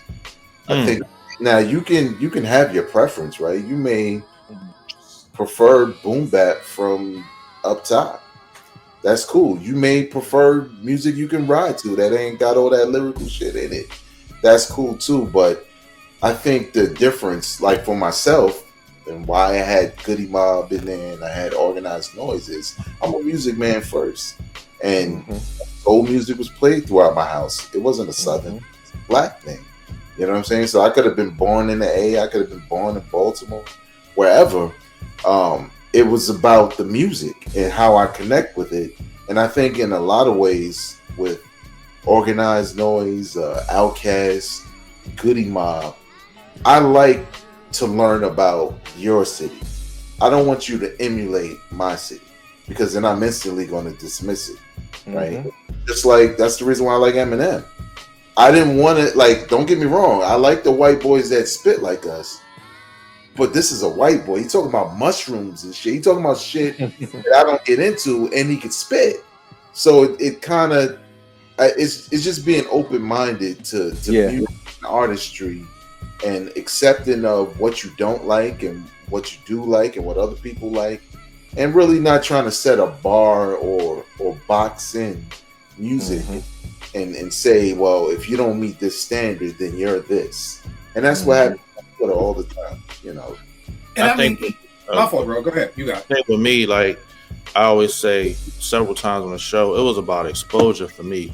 You know what I'm saying? I didn't, like, being in Philly, I didn't get exposed to certain things to a certain time. So I kind of missed out on stuff that I liked when I got older or when I was able to, you know what I'm saying, able to listen to it because I wasn't exposed to some of the stuff from, like I told you, like Outkast, for instance. Like my first real, where I was like really like feeling Outkast was Benz or Beamer. You know what I'm saying? But I wasn't getting Like I didn't hear Outkast a lot where I was at. You know what I'm saying? But it was, you know, once I was able to hear it and hear certain stuff from other places, like, you know, I appreciate the music. I don't care where it's from. But coming up, like, you know how it is in Philly, Kill, like coming up when we was kids, like it's like you get exposed to certain stuff and certain stuff you probably won't hear, you know what I'm saying? And that's an honest thing. But just dismissing something because of where it's from is like super corny, like, you know what I'm saying? I admit to my biases. The only person I was like that with, to be honest, was Tupac, because he was dissing all my favorite rappers. So I didn't want to hear nothing from him at one point. You know what I'm saying? And I was impressionable and I was caught up in that shit. You know what I'm saying? So I didn't want to hear nothing from him at that. He was dissing Big Nas. I'm like, I didn't want to hear him. You know what I'm saying? But I openly admit that. Like, I was not messing with him. You know what I'm saying? But as far as everybody else, it was just the exposure. You know what I'm saying? If I'm 11, 12, I'm listening to what my older cousins listening to, what we listen to around the way. They weren't listening to some of that stuff, so I had to go out on my own and experience that. You know what I'm saying? And I think that's the key. And what we're gonna do with Tour Space, because I want to do the dive into it of, like I said, people use the word slander wrong all the time. Slander is telling a lie. If I say I don't like fucking Bone Thugs and Harmony, how am I slandering Bone Thugs and Harmony? I'm fucking not. You're not. Okay? Bias would be, like I said, I don't listen to nobody from Queens. Kelv, I don't want to hear none of that shit. That is a bias. But if I listen to Mike Geronimo and I don't like Mike Geronimo, Kel cannot now say, Kill, you're fucking biased about Queens. No, I just don't fucking like Mike Geronimo. And it goes back to, I think, again, what Seb said, is where you at. I just said on this show, if I didn't latch on the brown sugar, I probably wouldn't have liked the Criminal, because I was too deep in my boom bap bag. I was too deep in that. That's all I wanted to hear was Primo. Kelv, I don't know about you. All of us. I'm Seb, I don't know, like, if you went away to college. When I went away to Morgan, I got him. There was so much that I took away from him. You know, I came in 100% Philly. And like Vague said, man, niggas at Morgan thought I was from New York. You know, because I used to go to Brooklyn. I was running with a whole bunch of New York niggas. I was not that dude who was just, Kelv will tell you, in 92, 93, you stayed with your crew. You stayed, Philly stayed with Philly, and Jersey stayed with Jersey, and DC stayed. Everybody stayed in their cliques. I was one of the few people, because I knew niggas from Brooklyn, that I was going hanging with different people. This is how me and Kel got cool. If I really stayed in my Philly bag the way most Philly niggas did, me and Kel would never got cool like that. You know what I mean? So I think it goes back to what Rel was saying, it's the exposure. You know, are you even open enough to hear it? Because everybody's story is different. Like Vague, you said you grew up in soul music. My house was all jazz. So the soul music of Goody Mob, and I love Goody Mob and Outkast. I'm just saying the soul music wouldn't have talked to me like that because I grew up with jazz. Mm-hmm. You know, so again, I just think it's so many different things, and I really want to do that deep dive because, you know, I just think at the end of the day, we got to allow people to like what they like. And if you don't like it, you don't like it. My only thing is, did you try it? That's my only thing. Hey, if you tried this, like, if you tried, you know, Patti LaBelle's fucking sweet potato pie and you ain't like it, cool. You didn't like it. But don't tell me you don't like Patty's sweet potato pie and you never taste it. You know what I mean? One of the things I appreciate most about me being from the Midwest and moving to Atlanta in the 9th grade is Midwest soul music, gospel music. My uncle was jazz and house music. So I come with that embedded in me, and I moved to Atlanta. Initially, it's 808 booty shake, you know, and I'm getting exposed to Miami bass music. But my friends also, we mess with De La and all that stuff. So I had the best of both worlds. And what I say is, I got the 64 box of crayons, and y'all got the Kid Meal three crayons because y'all you just stay in this one little box. It's like you're not gonna get kicked out the Golden Tim or Backpack Club if you listen to something else, man. If it's dope, it's dope. It doesn't matter where it is. So, man, I mean, that's why I can appreciate a 40 or a Short Dog, and then go up east. I got a mix on my iTunes called Tim's. It's just straight boot camp and you know. Dunny and all that stuff because I want that feel, and then I can go to my ATL stuff. So I got everything, man. Or I can go out west. And but I think the thing is, Vern, you said it best yourself. You moved. Mm-hmm. So you had that embedded with you from the Midwest. You moved to Atlanta, now you're getting different things. The nigga who's just from the Bronx and never went away from New York, never went to college, and he just stayed in the Bronx, that he has a whole different. So it's not really his fault that he's only got the only 3 crayons with the kids meal, because he didn't have the opportunity to grow up in the Midwest. You just came up with 4 different genres of music just from the Midwest that was embedded in it. Then you came to the South and got 3 more pieces of music that was embedded in it. You know, so that's your story. But for the nigga who never left West, I got niggas in Philly who never left Uptown. Yep. I take niggas down South Philly, and these niggas like, yo, we in Delaware, nigga. We haven't left Philly. What the fuck are you talking about? You know, you a wirehead. You remember when Shamrock? The radio stations changed, and he was like, nigga, the radio stations changed. And it's like, wait a second, 92Q ain't everywhere. It's like, no. So for some people, they never had that opportunity to leave. So all they know is boom bap, and it's like Rel said, if you don't have somebody, like I said, a lot of people, I've heard, just what I love about Twitter is being able to hear people's stories. Somebody like Kel may be like, yo, I had cousins in Houston, so I went and spent the summer in Houston. He's gonna have a totally different summer vacation than I have going from Philly to New York. That was my whole summer vacation. I don't got no cousins in Houston, in LA, down south. I went from Philly to Brooklyn, and Brooklyn to Philly, and Philly to Brooklyn. That's it. You know, so again, it's like we all have these stories on why we're able to have the 64 box of crayon. Everybody doesn't have that story. You know what I mean? Now, again, all we can do is try to say, bro, you should listen to this. You know what I mean? And again, if you don't feel it, I know a lot of people who listen to Outkast and didn't like it. No harm, no foul. You know? Same thing with Nick. Nick was telling me when he was in Atlanta, he was like, yo, niggas wasn't listening to Daylight. Nick was talking about how he used to have to hide Daylight. He'd have to sneak that shit in around his friends. But an asterisk to that, Nick was in 80, 88, 89. Nick was like in elementary school. Okay. We was listening to Daylight when I was in the 11th grade because it was like, whoa, that's somebody who like us. We ain't no thugs, so you know we got some nerd tendencies, but we cool. Yeah, we gravitated to them. But here's the thing, Vern. Again, for you. We not thugs, but we got nerd tendencies. The straight drug dealing niggas who was thugs may have not liked Daylight. They did, because I know niggas doing life right now, and somebody just did a 20 piece because they just accepted. Hey man, it was fun. It was at a time, and I don't want to be back in my day, but it's like you just accepted good stuff, man, and it didn't have to be a certain category. I mean, because I'm gonna tell you, man, one of the hardest, most thorough street cats I know, he let me borrow his salt and pepper tape so I could dub it. I mean, bro, Sugar Bear's official, but he listened to.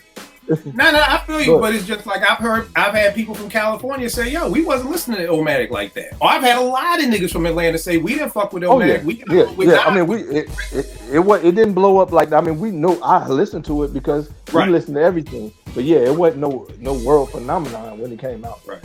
And for all the listeners and viewers, we're sorry. I got off topic right there, but we're going to come bounce back with the Twitter Spaces on biases. We going to say something? Yeah, I wanted to add on because when we're talking about, you know, all the different layers, man, you know, I'm thinking, you know, Kill, you know, I'm from France, right, originally. Right. You know, moved to the West Coast, lived in New York, right, in LA now, back in LA now. So, you know, I got different layers because part of my hip hop history is also what was going on in France, right? Which is a whole other thing. So there's a matter of fact, yesterday I just caught on Netflix this series. It came out in 2022, but I just caught it yesterday, and it's like 6 or 7 episodes about the birth of hip hop in France, right?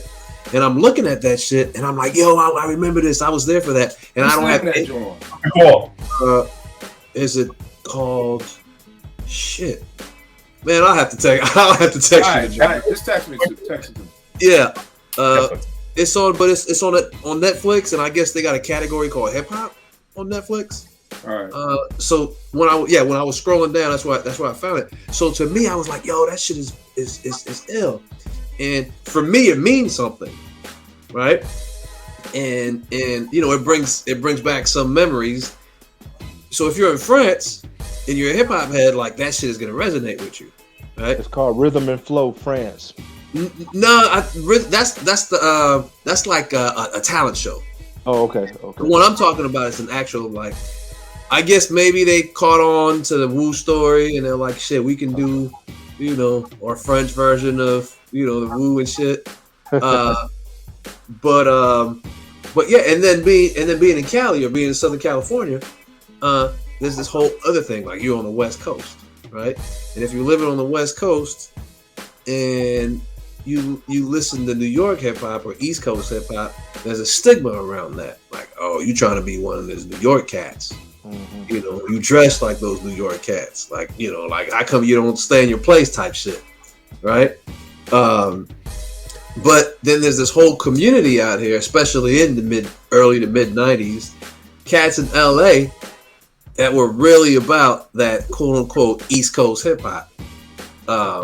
Same shit, Tim's and and it doesn't necessarily reflect Cali life because it's hot out there. We got palm trees and shit, and people are thinking about Pac and and Quick and shit. They're not thinking about like, wait, these guys on the West Coast, all the palm trees and shit, and they're still dressing like they're from New York. That's kind of weird. But there was this whole community. A matter of fact, there was a club called Unity, right? Unity was for like the East Coast minded West Coast heads, right? So there's a whole stigma attached to that shit, right? That just reminds me of the regional report in The Source. Y'all remember that? Yes, yep. Right, when like regions mattered in hip hop, when that shit actually mattered. So I know I'm kind of like going all over the place, but I'm just thinking about how widespread it is. Right, because we're talking about the U.S. I love about what you're saying is that, like you said, you're from France, stayed in L.A., stayed in New York. Your mind is going to be open to so many more different things than the dude who's never left 25th and Lehigh in North Philly. Yeah, you know what I mean? Yeah. And again, sometimes we don't look at that like it's a blessing. It's a blessing to be able to get out of where you're from and go away to college. That's one of the main reasons I wanted to go away to college. I didn't want to stay and go to Temple because I felt like shit. I might as well.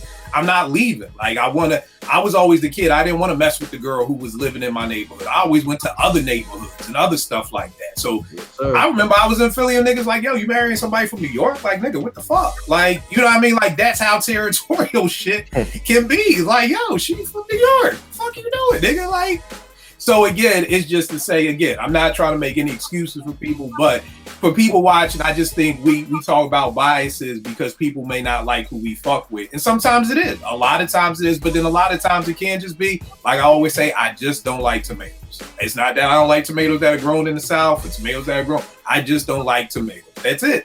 You know what I mean? It's about a sound, right? It's about a sound too. It's a specific sound that you resonate with, that you vibe with. Or how the sound comes to you. Like I said, I only listen to R&B for slow jams. Mm-hmm. That's it. So if I ain't having sex, I'm really not listening to no R&B.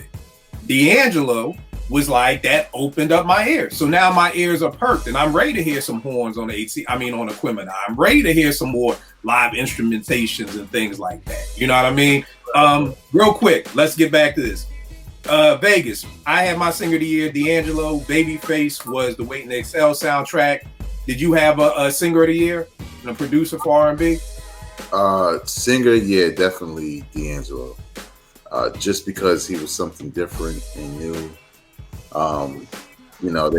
They called it neo soul. At the time, it was tough to really even refer to it as R&B because Jodeci was that. So what the fuck was D'Angelo exactly? Right. For producer, yeah, I think I'm gonna go Babyface too because that Waiting to Exhale soundtrack, and my mother had that joint because she was playing it to death. And you your rap bag, and she playing that shit over and over, and you like, why she keep playing that shit? That shit sounds good though. Like, so I was gonna say that was the song. That Not Gonna Cry is what broke Mary into a whole nother stratosphere. You know, because prior to that song, only we liked Mary. After that song, every woman who ever had her heart broken, that was their soundtrack. That Not Gonna Cry was a soundtrack, you know. So from age 18 to 58, if your man left you or cheated on you, you was playing Mary's Not Gonna Cry. So, Vern, what about you? R&B? Did you have an R&B singer of the year? Producer? Yeah, singer of the year. I'm going with Faith Evans, man. Her voice is like angelic, heavenly flotation device, man. And then did you just call her voice a flotation device? Man, when you listen to her on I Love You, I mean, whew, bro. Yeah, I mean, I was bumping I Love You this week, like, man. And then producer, shoot, who produced D'Angelo album? D'Angelo. Yeah, I'm going that way because you ain't heard that, man. That was R&B, hip hop smoothed out with soul. Yeah, it was everything. MP3s and shit, like what? Yeah. Hammond D3 is for real. Yeah. All right, no doubt. So let's look at the vibe of 95. Here's some of the things that I came up. We can chop it up about them. Let me know if y'all got anything. What I was seeing in 95 was the phase out of the whole jazz hip hop fusion. You know, I felt like that whole Cool Like That, the rebirth of Slick, all that stuff was kind of fading out. I think it's one of the reasons why Do You Want More didn't hit as hard as it could have. I think if Do You Want More would have came out in maybe 93, it would have been looked at much bigger. But I just felt like by the time it dropped in 94, kind of like we all, like Bay said, we were in the mafioso lane now. Like everything everybody is named is very boom bap. You know, and the Roots were bragging about, look, no samples. And I know that shit turned me off. When I saw no samples in the source, I was like, is that supposed to make me like his shit? Like, because it really did the exact opposite. And to me, it kind of played into why all their remixes were boom bap. You know, the Beat Miners were doing their remix for Proceed. The Beat Miners were doing their remix for Silent Treatment. They were going more into that lane because I think that was kind of fading out. And Rel, with the Showbiz and AG joint, the original Next Level was very jazzish. You know, it still was in that. Because if you go back to Showbiz and AG's Runaway Slave in 92, that's all jazz. That's all horns, bass lines, all of that.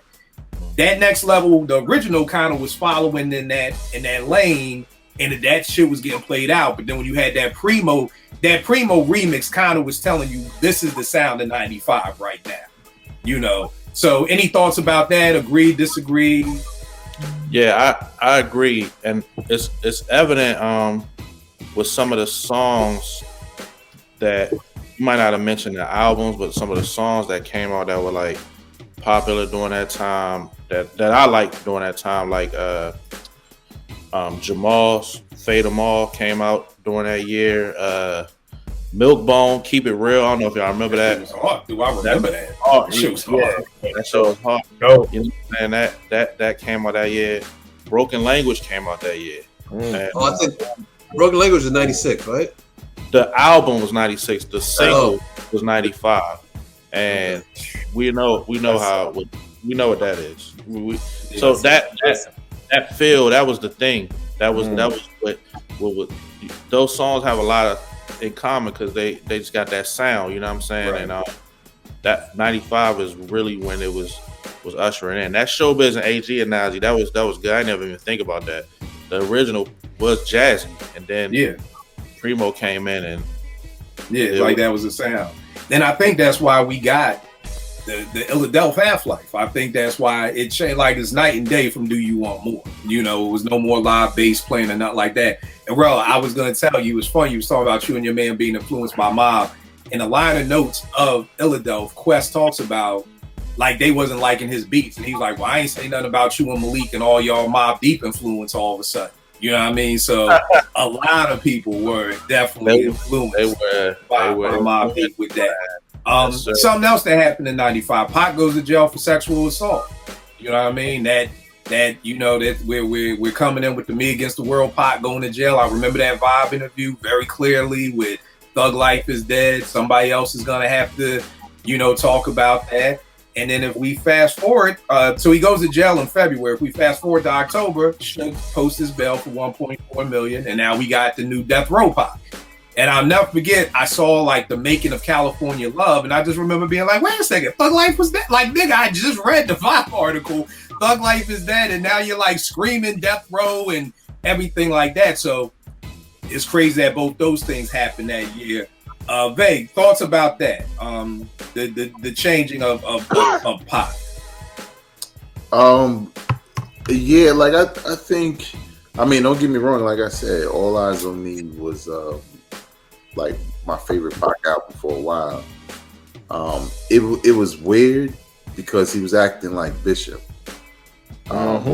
movie, and everybody was saying that. You know, it was like, well, where's this coming from? Like, you were over here for a minute, heavy. You know, now you over there. Now you king of the West Coast, and you talking about Bally's, but you were here when Bally's were it. Like, you know, it just didn't make sense. But you know, then I started to look at the industry and say, well, maybe it's a ploy to sell records and stuff like that. But yeah, but also to your point about the change in the music, I've said it on your show before that when I heard the Death Row run, I didn't want to hear all that "Meat Be the Butterfly." I don't want to hear that shit.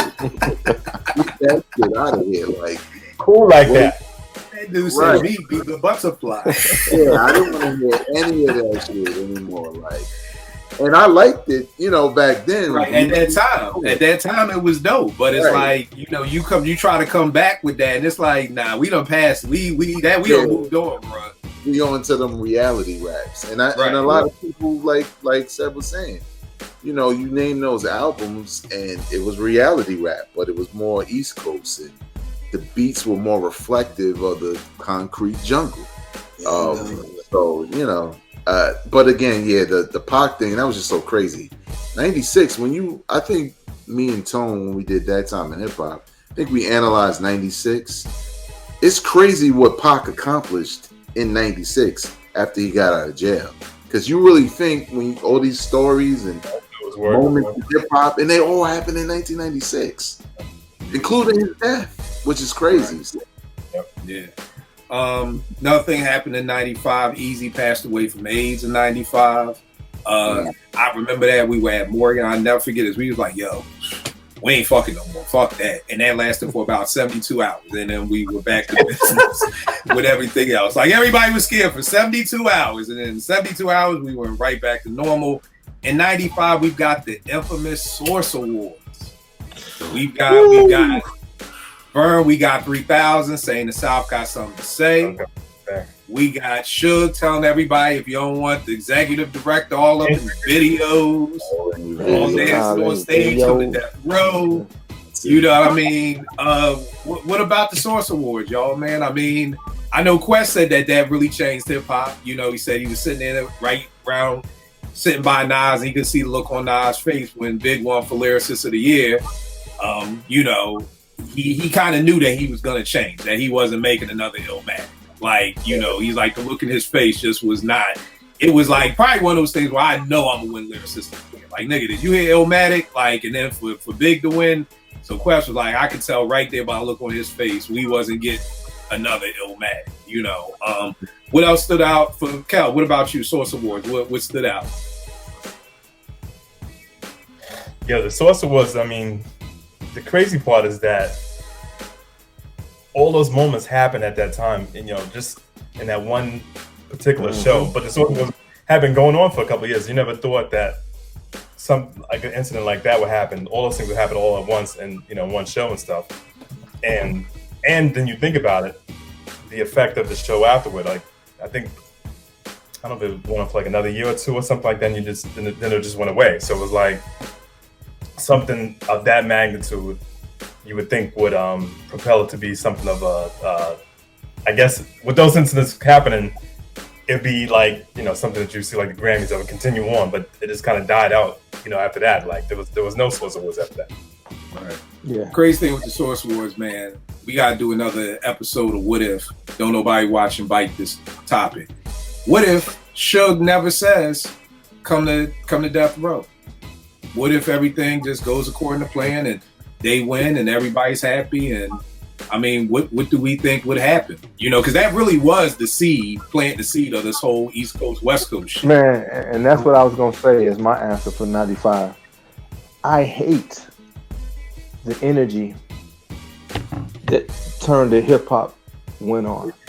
Yeah. I hate it. That's good. Yeah. I've spent time in Tupac's presence. That nigga wasn't that West Coast. That was not him, man. And it ultimately led to his death. So I hate that turn. I mean, I know it's competitive and all that kind of stuff, but that, and in fact, man, honestly, hand to the Bible. 95, 96. I got married in 96. So like, bro, for a minute, I was like, man, F this hip hop, because I ain't got time for all this, man. I got a family to raise, and the direction this is going, I'm good. I'm gonna just listen to the stuff I used to like, and I'm good. You know, so it was a troubling thing for me. Yeah, I feel you, Vernon. Being out here on this side, it was so like prevalent out here, you know, and at the same time it was so corny, because it was unnecessarily volatile. There was really no need for it, man. And I remember a lot of cats at the time that, you know, I used to be around, you know, thinking about getting signed, talking about, you know, getting deals, you know, and some people were talking to Suge, you know, and that was like a conversation that cats were having. Like, would you fuck with Suge? Would you sign with, you know, Suge? You know, and it became this whole thing of like, nah, that's, you know, Suge is a monster. You know, he's a bad guy. Like, you don't want to fuck with Suge at all. You know, that was, you know, and being out here, we just heard all of these stories, you know, true or false. You know, I can't. Hanging the lights out the window. Right. right. That stuff happened for real. Some of that stuff, I know some people that know some people, yeah. For real. And then you end up meeting cats like, oh, I know Suge. I grew up with Suge. Or, you know, Suge is that guy. Suge will do that shit. Suge used to do that shit. You know, so it wasn't hip hop anymore to me. You know what I mean? That shit wasn't hip hop to me. It just became some like regular gangbanging type shit that we experienced out here. Right. Veg, what were you gonna say? I was gonna say for me it was a little bit different, because I think Tupac and Biggie's death gave me the same vibe that, you know, Vern and Seb was saying. Once, because it became real. Yeah, people snapping at each other, you know, that's competitive shit, especially in New York. Like we said before, the boroughs compete just as heavy. We don't even care about outside of New York. We compete with each other heavy. You know what I'm saying? So to see that, like even when Suge said it, I was kind of like, oh shit. Like I was surprised, like happily surprised, because it's a competition thing. Same thing with 3 Stacks. When he said it, I was like, okay. Like nobody, Snoop, right? Y'all don't love us. I loved all that shit because it was kind of like, and please, the people who take that crowd and say that's New York, niggas love Death Row. I don't know what the fuck was on, but it was the complete opposite of how we looked at the Chronic and Doggy Style. But to your point, though, it's so much that, like, again, me and Tone did an episode on the 95 Source Awards, and we touched on all those different points. And to your point, Kill, the different effects of, okay, well, the South was kind of getting shitted on. What if Andre ain't say that? What if they ain't go back to the lab with that energy, right? What if Snoop didn't say, I'm not Snoop. Snoop was Death Row, right? It seemed like, I wondered, was that just a skit? Was Suge like, this is what we gonna do? Because I really don't remember New York booing when Snoop and them won. I think they kind of were, but okay.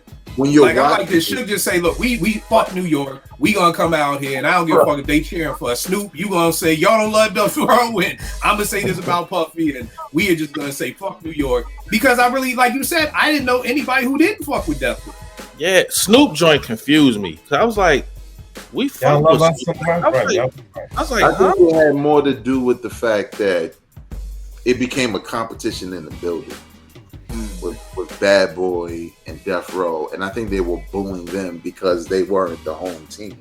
Okay. That's true. I agree with that. And not thinking about. So the same way the Knicks are booing Michael Jordan, but we love Michael Jordan, but we just booing him because y'all in Madison Square Garden right now. Right. It's New York, but you know they were booing before Suge's comment. What came first? Snoop saying y'all love Death Row or Suge's comments? I think comments was first. I think so. Suge's comments was first, and I think that precipitated the cold shoulder that the crowd, and I don't even know if it was booing, but it was like, you know, nobody was really showing clapping, the love, like applauding. Snoop, because like Snoop, like, man, I come here all the time, and it's love. So what is this? And it, like you said, Vague, that's not representative of New York. That's that crowd, and you know, it just turned into a caricature. And Biggie did say, like, because I watched the interview after he won that award, that he was like, I didn't even think I was going to get it. I thought Nas was going to get Lyricist of the Year. So it was all these different. It was so many different. It's almost like if the '95 Source Awards didn't happen, what would fucking hip hop look like?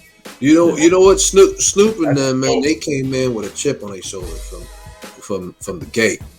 I think they felt that they had something to prove. I feel that they had some kind of a complex, man, some kind of insecurity, where they felt they just had to like stick out their chest and talk that shit because they're on the East Coast. And the truth is, man, if you're a West Coast MC, Snoop or whoever is from, you know, even Pac, I mean, he's from New York, but either way, man, like you're looking up to the East Coast. I mean, shit, one of Snoop's favorite MC is Slick Rick. You know, it's undeniable that West Coast MCs grew up on New York shit. Every MC grew up on New York. I mean, right, exactly. Anywhere in the world, right? Yeah. So I think they just came in with that shit. It's, you know, the West Coast is considered that, you know, that in that box, you know, it's the gangster shit, you know, and I just think, you know, there was this ego, this insecurity. They just came in with that. You know, if they weren't riddled with insecurities and this complex, they probably wouldn't have acted that way. Yeah, I will add one last thing really quick. When you look at Suge's comments, it's not really a ploy for West Coast. It's a ploy to rappers, right? Yep. You don't want the executive producer all in your video, so he talking to New York people too. And he showed that with Death Row East and people he tried to sign and getting Jodeci and Mary J. Blige out their contracts. So he wasn't really making a division. He just didn't fuck with Puff. And right, you want to be an artist, come to Death Row. So I never looked at what he was doing as a East Coast, West Coast thing. Pac took that shit there. So. Yeah. I think so. It's funny hearing everybody talk about it because we all have different viewpoints and, you know, different ages of people, where they were in their life when it happened. I was young and it was weird because at my age, you know, we were very impressionable, and I don't like what those events did to us. You know what I'm saying? Like I told you, like I had a certain ignorance to certain stuff because of that shit. You know what I'm saying? Like, and some of the stuff that happened, that kickstarted a lot of bad shit to happen in hip hop, man. And then even like with Snoop, we messed with Snoop. They went and did the New York video. They kicking down the building. That shit got shot up. You know what I'm saying? Like, it was just a lot of stuff going on, man. It was like, damn, this shit. And it gave the publications and stuff to even push it even further. That vibe cover and stuff like that. It just was a lot, and it was crazy. Like, I had no problem with what Andre 3000 did. I don't think that was to start a beef. That was to stake the claim that, we got some shit to say, show us some love too. You know what I'm saying? the rest of that, like the Snoop part, was just threw me off. I'm like, what is he talking about? Like, you know what I'm saying? Like that shit seemed like planned to me, but it might not have been. But it was just like, I think Vague had a great point, because here's the thing. Here's the bad part. Even though Suge was saying it to Puff, one thing I know about wherever you're from, you stand up for your own. I've been at times, me, Vague, and Kelv all went to Morgan. We could see each other on campus and never speak a motherfucking word to each other. We go to a party at Compton and we see each other, and it's a fucking love fest. What's good, fam? You good? All right, yeah, we good. Because we in a different place. So I think maybe New York was like, yo, yeah, we fuck Puff. We hate him, but you can't say that shit. You know, be like, yo, you can't talk shit about my brother. I can talk shit about him all day. You can't, nigga. Now you come into my city talking this shit? Nah, nigga, you got us fucked up. You know what I mean? And it kind of goes back to one of the other vibes I had coming from New York that we all talked about, was the mafioso vibe. We were getting really violent in hip hop. If you think about what I said when I first heard the Infamous, I was like, that's good, but a lot of people got shot. I never said that before in hip hop. I never listened to an album at the end. I was like, a lot of people got killed. Wonder how many people gonna get killed. So I think you had that energy mixed in with the mafioso energy, because I think if that happens in 1990, I don't know if trailers are getting shot up in 1990. I don't think people are, big getting on the radio. Yo, niggas in our city kicking down shit. Y'all need to handle that. I don't know if people are going down to the video set 1992 with guns right now. It was just a vibe of hip hop. It was just like a you know how to get, what's one of those fucking things called, Vern? Like those, not a cyclone or a tsunami. Like everything's got to be perfect, like the water and all this shit to get this tornado. It was like everything was just at a perfect time to just blow up hip hop. The perfect storm. Yeah, it was the perfect storm. Like, why would you make that song in that video? What song? New York.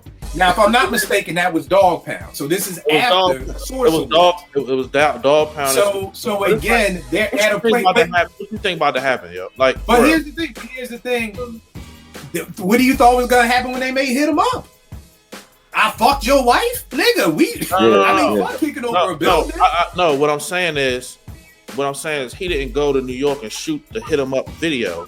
You mean as far as what you think? He didn't go to Fulton Ave. He didn't go to. No. I see what you're saying. In the middle of this, you make New York, and you kicking down buildings, and what you think about to happen? Yeah. Like what type of instigation? That's my point. That's like, I hated that because I know nothing good was going to come out of it, and nothing good did come out of it. I mean, it's just ignorance, man, and it bothers me because you got a lot of impressionable people, and all right, see Dolores Tucker, people feel the way they feel about her, but she said some things, and we have seen the manifestation of them things. It just wasn't cool, and I don't know why it bothers me so much. One of the things reason why is because, again, I ain't name dropping or whatever, but I've spent time with Pac, with my boys to produce for him, and it's like, dude, that ain't you. And the other thing about that, man, is it's so many people that still like Pac groupies, like he walked on water or something, man. It's like, dude, he's a dope MC, but y'all got to stop with the deifying of him. If he was alive now, man, all right. I wish he were alive because I think he would have evolved and grown.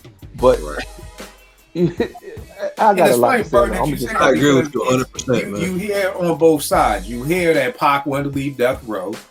You hear Biggie wanted to leave Bad Boy. So like you said, he may have evolved. He may have went on to something different. And now that I'm 49, I look at it different than when I was in 95, because now I look at it like, yo, Suge posted 4.4 million and got you out of jail. If Suge is like, yo, you need to come sign a Death Row, and I need you to turn up on these niggas Big and Pac for 1.4 million to get me out of jail, I'll do it. He bought Tupac, and I don't care what whoever wanted. No, but that's what I mean. That's what I mean. But if I'm in jail and I did this great vibe interview, Thug Life, y'all have that, I don't want that shit, and I'm tired of being in jail, and you're gonna buy my mom a house, and you're gonna get me out of jail and give me a record deal. If I gotta be rah-rah killed, I'll be rah-rah killed. Like, I just gotta get out of jail. You But know that what I mean? It ultimately Led to his demise. Yeah, but it went again, we too got far but how old was Pac in '95? He's a kid.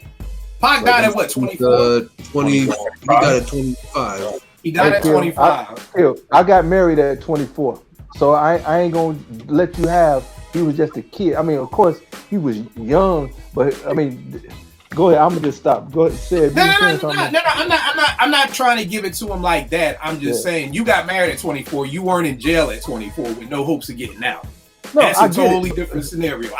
If my back is against the wall, I don't know what I would have done. I pray I would have done the right thing and just said, you know what? Nope, I don't want to be back in that thug life. Let me just sit here for another 2 years. And my mom is poor. She ain't got no money. Lights is off. Cool.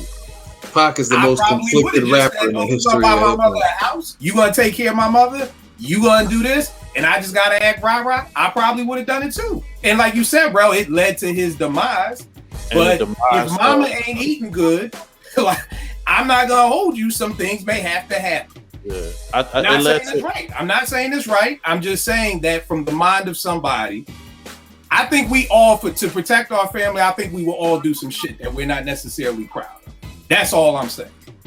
Right. But at the end of the day, once you commit to that and all of that, when everybody gone, when Suge not around, when everybody, you gotta look at yourself in the mirror. It's you, yourself.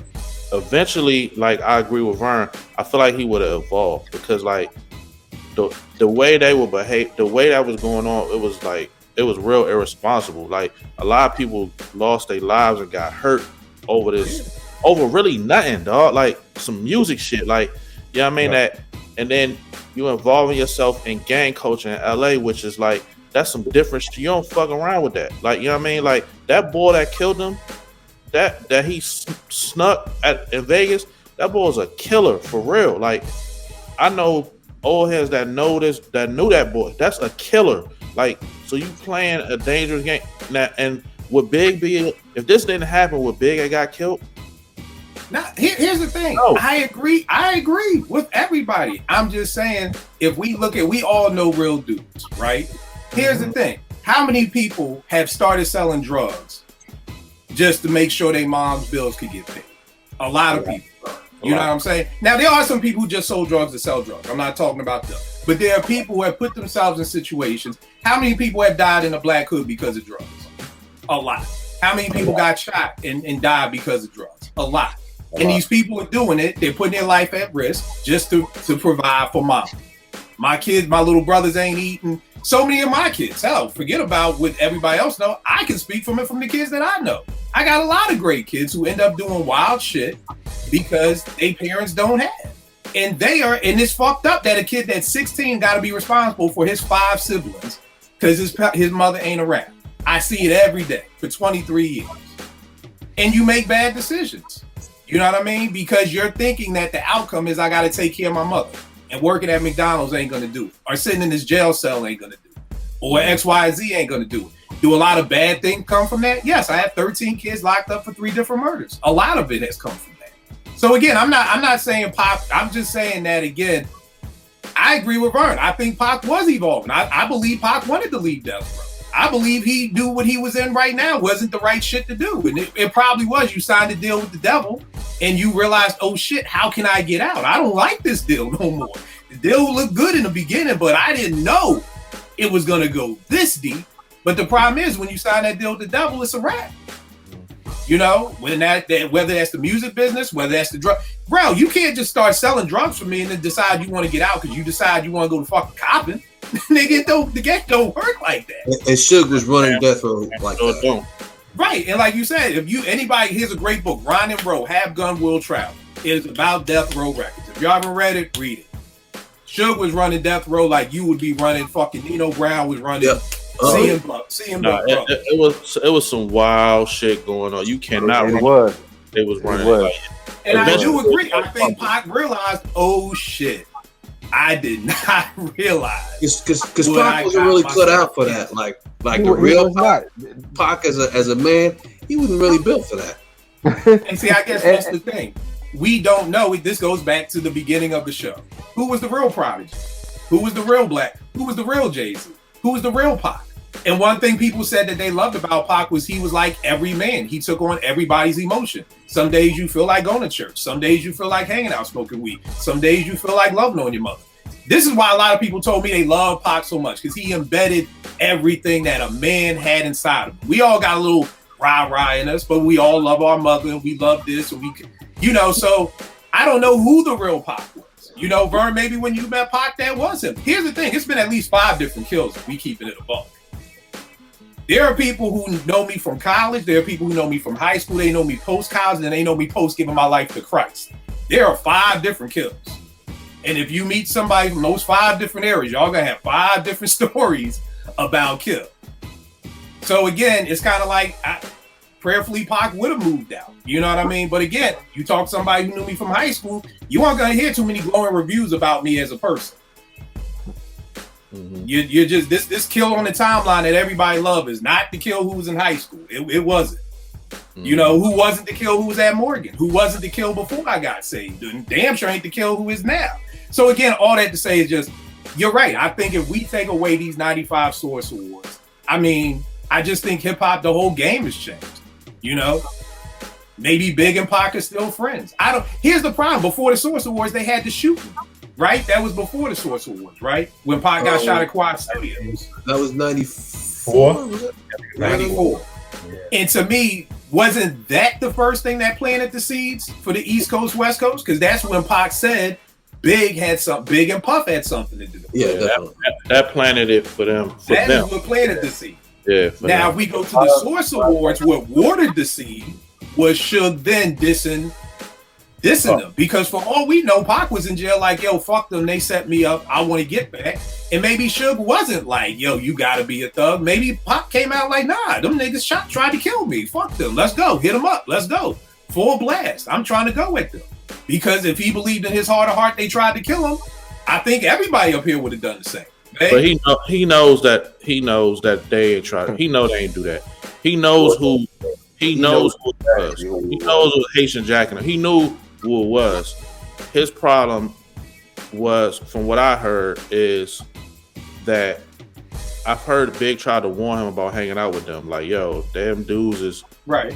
Tyson tried to hang him. Tyson tried to warn him. Yeah, a lot of people try to warn him. Even Ice-T has spent a lot of time trying to warn Pac on doing the dumb shit he was doing. Like, but here's the thing: did Pac know like immediately after? Like when you and Vega saying Pac knew who did it, so Pac knew from the door this wasn't Big. Yeah, that's the whole thing. When you gather all the different accounts and stories about it, including his own, he was more mad at them for not warning him. So he just said, "You're with them," talking about Jimmy Hinchman, right? Because that's who really the person who set him up for the Quad Studio shit, and Haitian Jack and him were together. So Pac knew. That's why when he had what's the joint? Realest shit I ever wrote. What's the name of it? Mm-hmm. With that joint, he came out and said it, right? Because that's the essence of it. It just so happens that Bad Boy was in the building, and he's looking at it as, well, if y'all know Enemies is in here, and y'all telling me to come up, y'all must be a part of the setup. So he did. So not that Biggie and Pac did it, but he did believe that they were part of the setup. Yeah, because Pac said, this is supposed to be your city. You're supposed to be the king of this city. So you're supposed to know everything that's going on in the city. I don't know if I agree with that, but that was his mentality. And that's one of the problems I had with Pac and people deifying him. We've all said every place he was rolling with whoever was rolling at that time. It's like, dude, they make him out to be. And I'm not taking shots at the dead at all. I just want people to understand. If you this leader, why are you following every city, every place you go to? You rolling with the wrong crowds and following and embodying that spirit. Be the leader. They will follow you. I mean, again, Kill, I get you with the getting his mama out, cutting the lights on and all that stuff. But I'm just saying, that's why it bothers me so much when people deify him, because that ain't leadership type stuff, bro.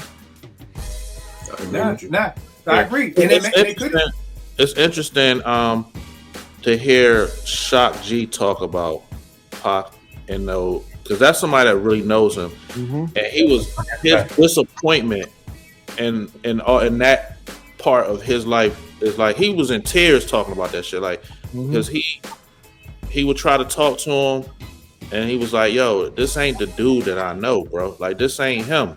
Like this ain't the guy that I know." And I know people change and stuff like that, but that's somebody that really knows him. Like, and he was just so disappointed in that. You know what I'm saying? And Vern make a good point. I didn't even think about like everywhere he went, it's kind of like latch on to this and become this. You know what I'm saying? I never really even thought about that, but he was hanging with some dudes, dealing with some dudes that were dangerous, and he was warned to not deal with them. You know what I'm saying? Here's the thing, bro. We all have seen it. I was just telling Naomi, in every Disney movie, you got the nerds, and then one of the nerds gets popular, and then they leave the nerd friends, and they go be with the popular kids for the rest of the movie, and something happens, and then the nerds come together, and they win the competition. Some dudes just want, I know a lot of niggas who want to hang around thug dudes. That's what they want to do. You know what I mean? I was never that nigga, so I want to hang around those niggas.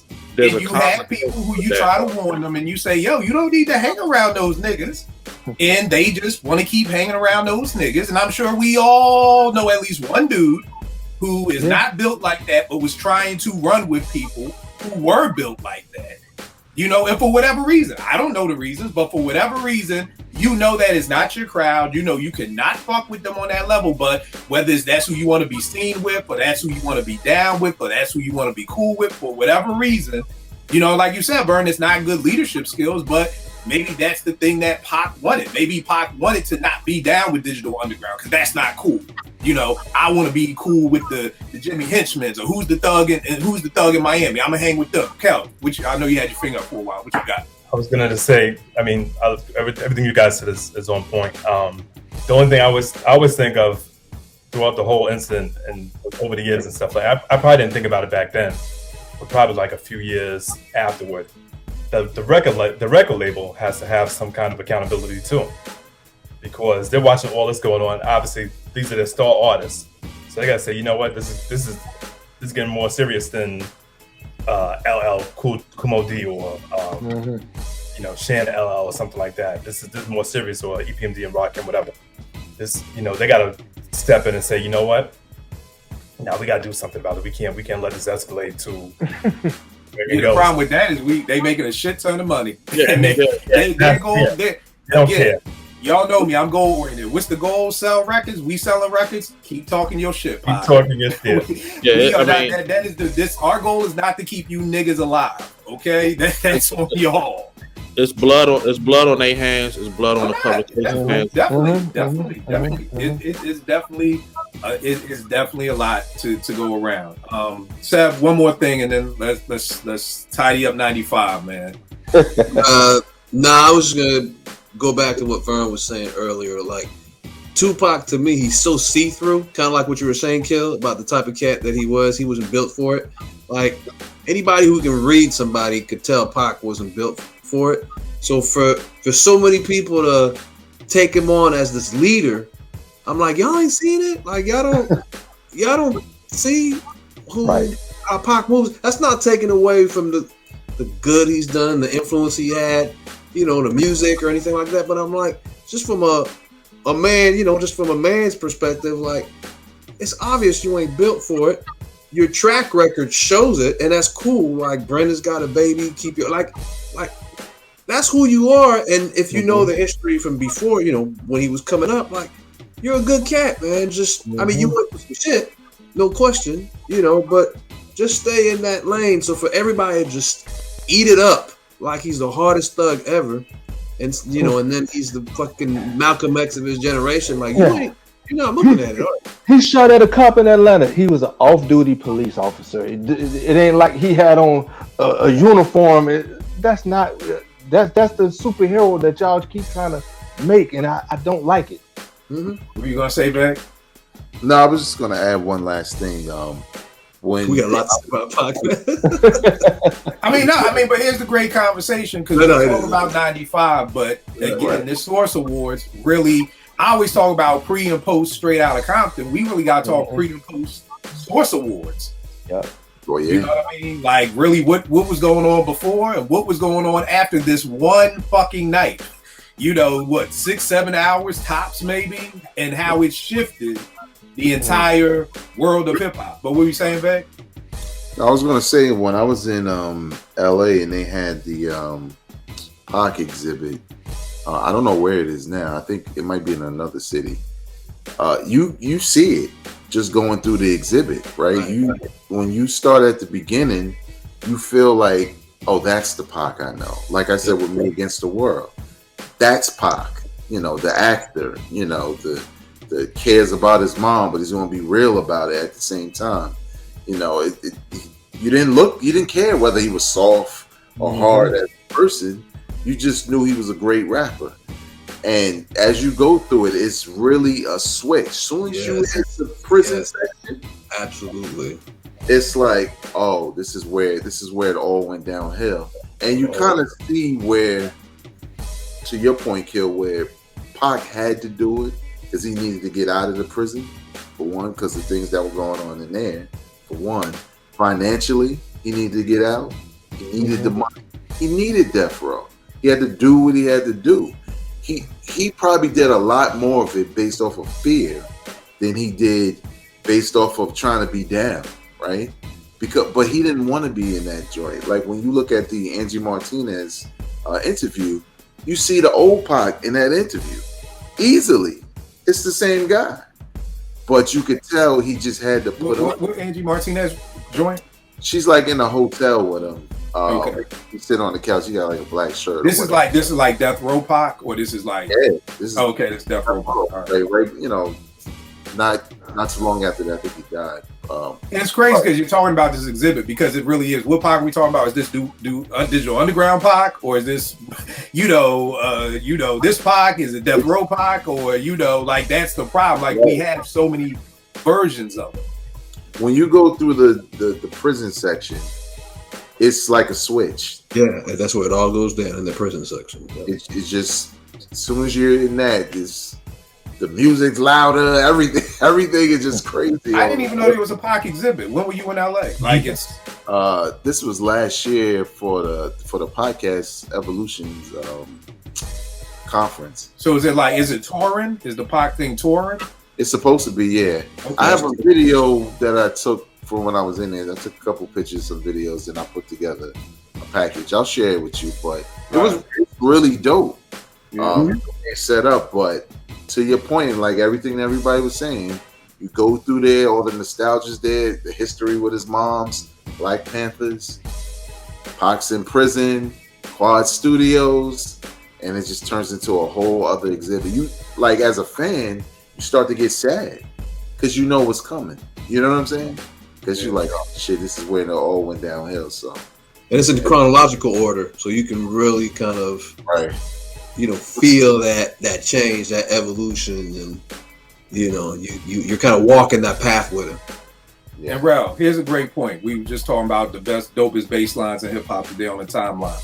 Love's Gonna Get You came up. Think about that story. Why did the character in the story start selling drugs? Oh yeah, he was broke. He was broke. Yeah. Got tired of mom not having no money. And how does the story end up? Pants with my brother, that shit, right? Right. Mm-hmm. You know what I mean? So again, we see this shit every day. I mean, it's just we see it bigger with Pac. But we know and see people every day who make bad decisions based off of, I gotta do what I gotta do. You know what I mean? I ain't built for prison. I can let y'all know that shit right now. So sorry, call me a punk all day long. I got to get out. You gotta wait for me to get out. Let's go. When I was a paralegal and I had to go visit a client, an inmate, when you go to the guard station and then they first let you back and that door closes, hey man, it's a feeling I can't describe right now, but it's a feeling that I know I never want to be on that side with no chance to come back out. Because that I don't care how hard you are. it is so funny we talk about this. I watched this thing on YouTube last night. It was about time. And they're saying why he's explaining why time goes faster when you're enjoying yourself on a vacation versus time when you're not enjoying yourself. Because he's saying when you're enjoying yourself, you lose track. You just let go. You're not paying attention. If you're at a concert, Kelvin, Rock the Bells, and all your favorite, you look up like, oh shit, it's been 5 hours. You lost yourself. When you're at work, you're constantly looking. Oh my God, it's only 1 o'clock. Oh my God, it's only 1:30. Oh God, it's only 2 o'clock. What time am I getting? Oh my God, it's only Monday. I gotta get through Friday. That's why time goes slow. So time in jail, nigga. Okay? Nigga. A year in jail gonna feel like 5. 5 years gonna feel like 10. You know what I mean? So again, I mean, it's fucked up he picked that decision, but again, we all know people. We all got homeboys. You know, a lot of us, well, I'll speak for myself. I am at least 5 decisions away from being dead. Fuck not being, not being in jail. I've been decisions away from being dead. You know what I mean? So, what's up, bro? Right. This week, like 2 days ago, I was thinking about this. I was just, you know how you reminisce sometimes. I was messing with a girl. I lived in College Park. She lived in Swats. And really upper middle class. But I remember I drove to her house and the dude was on her street, like jumped out at my car. So I went to her house, went back to College Park, called D, called Keith. He came, step over here. My parents were out of town. My father had a gun there. I was thinking about Boys in the Hood. Maybe that's what I'm thinking about. My pop had a gun. I went and got the gun. Me, Keith, and Derek went back over there. And I'm thinking now, what were you gonna do if you saw them? Man, what, you ain't no thug, no killer with. You know, I mean, and again, these are upper middle class boys too. They were just flexing. But I mean, one decision, I might not be here. So Right. it's crazy. You know, so again, it's like this whole Source Awards, man. And the crazy part is, and again, this is why I love this show. People prayerfully watching are enjoying it because I was thinking the seed was playing at the Source Awards. It really started at Quad Studios. You know, that was the seed. The Source Awards was just the watering. And Death Row, when Pac got out of jail, that was the harvest. You know what I'm saying? Yeah. So, you know, that's kind of like that. Real quick, dope songs, some of the dopest songs I think in 95, Shook Ones, Part 2, Rel, had to shout you out. Running, Far Side, You're All I Need, Nothing Mary, you know what I mean? Yeah. One of my favorite joints. I mean, that was a banger. Dear Mama, Pac, again, the 889 story. Mad Ism by Channel Live. You could have told me Channel Live was not going to be dope. I heard Mad Ism and heard KRS. I was like, yo, this album going to be crazy. Trash. Brooklyn Nine part, like Seb said, that was crazy. You know, Chubb, J. Rue and OC, that was just crazy right there from the Brooklyn soundtrack. And like Seb said, Last Days by Onyx, one of the craziest to this day. That song bangs. I still don't understand why sexy niggas get abducted. I will never. You know, I don't know why he said the shit bang. It's like, yo, them niggas get abducted. I don't know why sexy niggas get abducted. Like, hey, Kel, hey, yo, you see that sexy nigga right there? We robbing that nigga. I don't know. Queens. I don't know. I don't know. I never heard nobody say, look at that sexy nigga. He gotta get robbed. Yeah. So, orange had orange afros before they were bald heads, so I don't know. Yeah. And again, Veg, you brought it up. I would have to say probably my verse of the year got to either be Nas's Eye for Eye, Verbal Intercourse. Both those joints were just incredible bangers. So crazy, man. I really didn't realize that there's really a pre and post Source Awards here. You know what I mean? So it's another place that we got to kind of put that mark in the difference in hip hop, because again, I don't think hip hop in 93 or 92 was this violent. You know what I mean? I don't think if a rapper got on the phone and said, hey, they shooting a video in our city, that somebody was gonna but and I think that's the thing, because somebody said this on the timeline. Everybody knows I'm not the biggest Pac fan, but I think he is a great MC. Somebody said Pac was just an aight rapper. And I said, well, I gotta disagree with that, because that nigga had a whole coast ready to ride for him. And they don't do that for aight rappers. You know what I mean? Like, Young MC didn't have a whole coach ready to ride for that dude, okay? You know what I mean? So you may not like Pac, but we gotta give him a little bit better than he an aight rapper, because a whole entire coast was ready to ride for that dude. And the same for Big. When Big got on the radio and said, yo, y'all gonna let these dudes sit here in the city? These were some random Brooklyn niggas. I don't think they was none of Big's dudes who went up shooting up. Oh, Big, is something different? They shot a video in Red Hook, Brooklyn. They didn't really have to say shit. Okay, all right. It is Brooklyn. So niggas was probably already, he probably just like, oh, he's giving an okay, we were gonna do it anyway. But here's the thing. Tell me this, because if they're shooting in Red Hook, are they seeing the build? Because that was all like CGI shit, kicking the building. So they could have, if Death Row was shooting a video in Brooklyn, would that have been a bad look at that time? I think, wasn't this after the Source Awards? Yeah. They shouldn't have been in Brooklyn for me. Okay. No. Period. Man. Like just like Biggie shouldn't have been out in LA by himself on the radio talking. You just shouldn't have done that. They should have been there. And when niggas, something was gonna happen regardless. But I don't know if Big even had to say nothing. Like something was gonna happen regardless, in my opinion. Yeah, because you see what he said. He just said, yo, niggas are shooting a video. Niggas didn't go over there to fight them. They went to shoot this shit up. So it's very I thought he said they're shooting a video this in New York or something to that extent. Like they're not just shooting a video, but they're shooting a video. But that don't mean you gotta go shoot the trailer up, right? No. I agree. I'm just saying, like, this is the mood of hip hop right now. Kind of like right now with violence in the world. Everybody got a gun. So I'm just saying. My point is, it didn't matter if Big hip hop without hip hop. Red Hook. It would happen anyway. Red Hook, right? You know, after a while, they look. If I shoot a video in Red Hook, I'm like, yo, I'm from the side. Nigga, we gotta run. Like, yo, here's the thing. I guess Red Hook is this bad because I don't know one MC who's ever even come from Red Hook. Old Red Hook. Like that's the one old part of Red Hook. Old Red Hook. Old Red Hook. Because I don't even know one MC who's ever even come from Red Hook. So Red Hook don't even got dreams. Red Hook is so fucking bad. Niggas can't even dream to be MCs. Because now one MC has ever said Red Hook Brooklyn. I've heard every other part of Brooklyn but Red Hook. So Red Hook is so fucked up you can't even dream there. So why are y'all shooting a video in a fucking part of Brooklyn where people don't even dream? Like, you could have went at least MOP in them from Brownsville. Like, there's some dreamers in Brownsville. And Red Hook, you can't do that shit. So they fucked up already. All right. Well, we may have to come back and maybe try to figure out, like, yo, what does hip hop look like in 90? Maybe we'll do that for 96. We'll come back and kind of look at the year of 96 and then kind of also look at it like, how do we think it would have changed if the Source Awards never happened? So, of course, we lose Pac in 96. So we see, like Veg said, all the things Pac accomplished. You know, if the Source Awards doesn't happen and we don't get hit them up and all those things.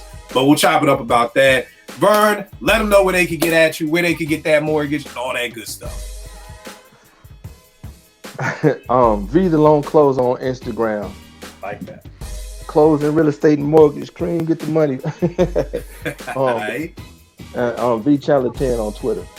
All right, Seb, where can they get at you, good brother? Seb is hip hop on Twitter. Seb is hip hop. All right, no doubt. Vague, what about you? You can follow me on Instagram, Twitter, and TikTok at Vegas World INC. Check out my new project, which is an EP. Yes. Let's talk about that for a minute. Let's talk about that. And Seb, I know you gotta get ready to bounce, bro. We appreciate you, man. Thank you for rocking with us, man. Oh, for sure. I appreciate everybody, man. Hopefully we will connect again on the next joint. Yes, sir. All right, peace. But yeah, Veg, please talk a little bit about you and Rex's new project. Yeah, so following me and Kill's project, Willmatic, which was very dope, and I love the reception behind it or whatever it was about. Ill Will, Queensbridge. I kind of wanted to do something that was just about bars, right? Just, all right, I told a lot of stories, I told a lot of personal things, let me get back in my bar bag, let me spit. And I remember Rec wanted to work with me, and we did like maybe half a song called The Set at once. And, he sent me some beats, and honestly, we've had it for years or whatever.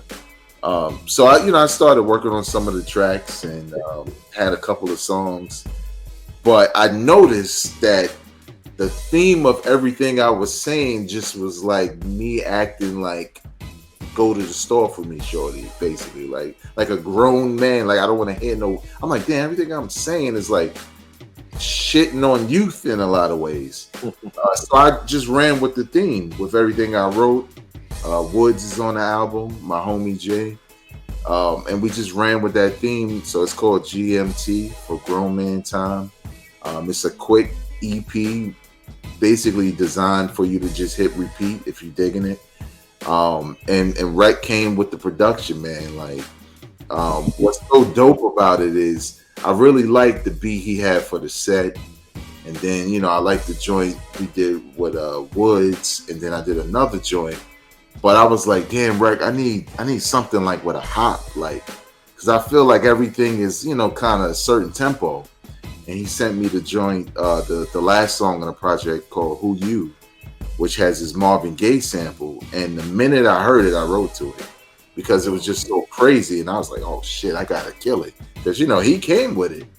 So yeah, man, it's I like it a lot. You know, I don't write as much as I used to, you know, because I'm in the jazz world heavy on radio. But it was dope to get together, do something really quick, and of course, put it out. And here goes records like Kill. Like, so when we doing another one, it's like, yo, man, shit. I want to, but no, it's just dope to keep that muscle flexed every now and again. And I appreciate everybody that's, you know, checking it out. So you can listen to that at VegasWorldINC.bandcamp.com. If you follow me on social media, it's linked. And all the projects are there. Me and Kill got like, what, 4 or 5 projects? 5 joints, baby. Yeah, 5 joints. So, you know, everything's there. You can check it out. You know, if you want to donate, cool. If you want to get it for free, that's fine as well. But I appreciate everybody who checks it out. All right, no doubt, no doubt. Rel, what you got going on, good brother? Yo, Uptown Rel 215 on the gram, JBand215 on Twitter. I'm also working on a project with Kills, about 95% done. It's called Caught in a Moment, so be on the lookout for that. Just putting the final touches on it. He just sent me something of it last week that was just had Twitter in a frenzy. So be on the lookout, man. And also our show we got going on, Illadelph Steak Life. We're going around everywhere. They claim they got good cheesesteaks, but we'll put that to the test. I'm actually working on a theme song as well for that. So yeah, got some good stuff going on, man. So yeah, I got a client from Philly. I wrote it down in my book. I'm gonna text it to y'all. I asked him for cheesesteak spot, and it wasn't no run of the mill spot. So I'm gonna send it to y'all to see if y'all heard of it. Okay. Yeah. We'll definitely, if he claim it though, when we go to Philly, we'll definitely tap in, man. We'll definitely tap in. Kel, where can they get at you, man? On Instagram at Big Kel and on Twitter, Kelvin Davis Sr. All right, no doubt. Y'all already know me, man. It's like a hip hop museum in here. Some real quick treats. I've been trying to shout out his book because his joint is crazy dope. Chuck D's new book right here, Living Loud Chuck D. For people who don't know, he's also an artist, so he has all his artwork in here. It's going through hip hop. It's going through just Harry Belafonte. Is going through, you know, just history. So it's just a really, really dope book. Definitely, you know. So check that out. What other treats I got over here? We got the Still Sill J Electronic Exhibit A and C on 45. Something really dope right there. Still Sill.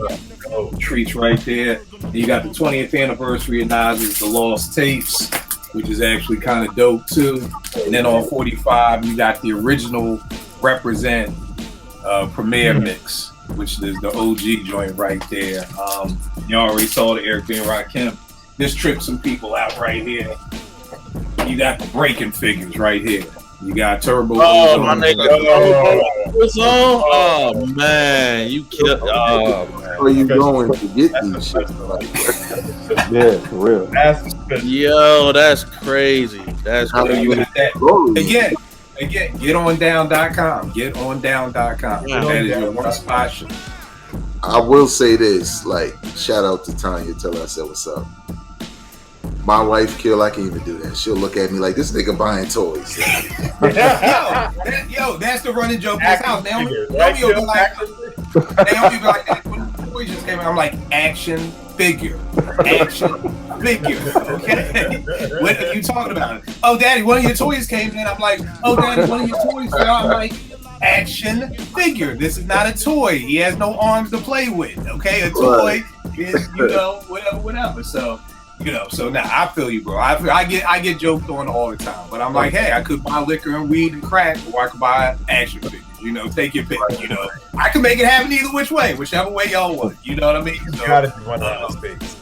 What happened? You gotta be running out of space. Bro, there is no space in here, Kel. You gotta come through the crib, nigga. How have you not been through the crib? I've never been to the crib. Yeah, I gotta come to the crib. Come through the crib, yeah, but it's tight as fuck in here because there is no space anywhere. But yeah, man, it's crazy. But yeah, definitely support Chuck D if y'all fuck with him with that book.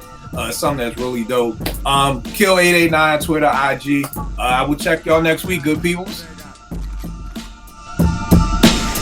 Let's think all the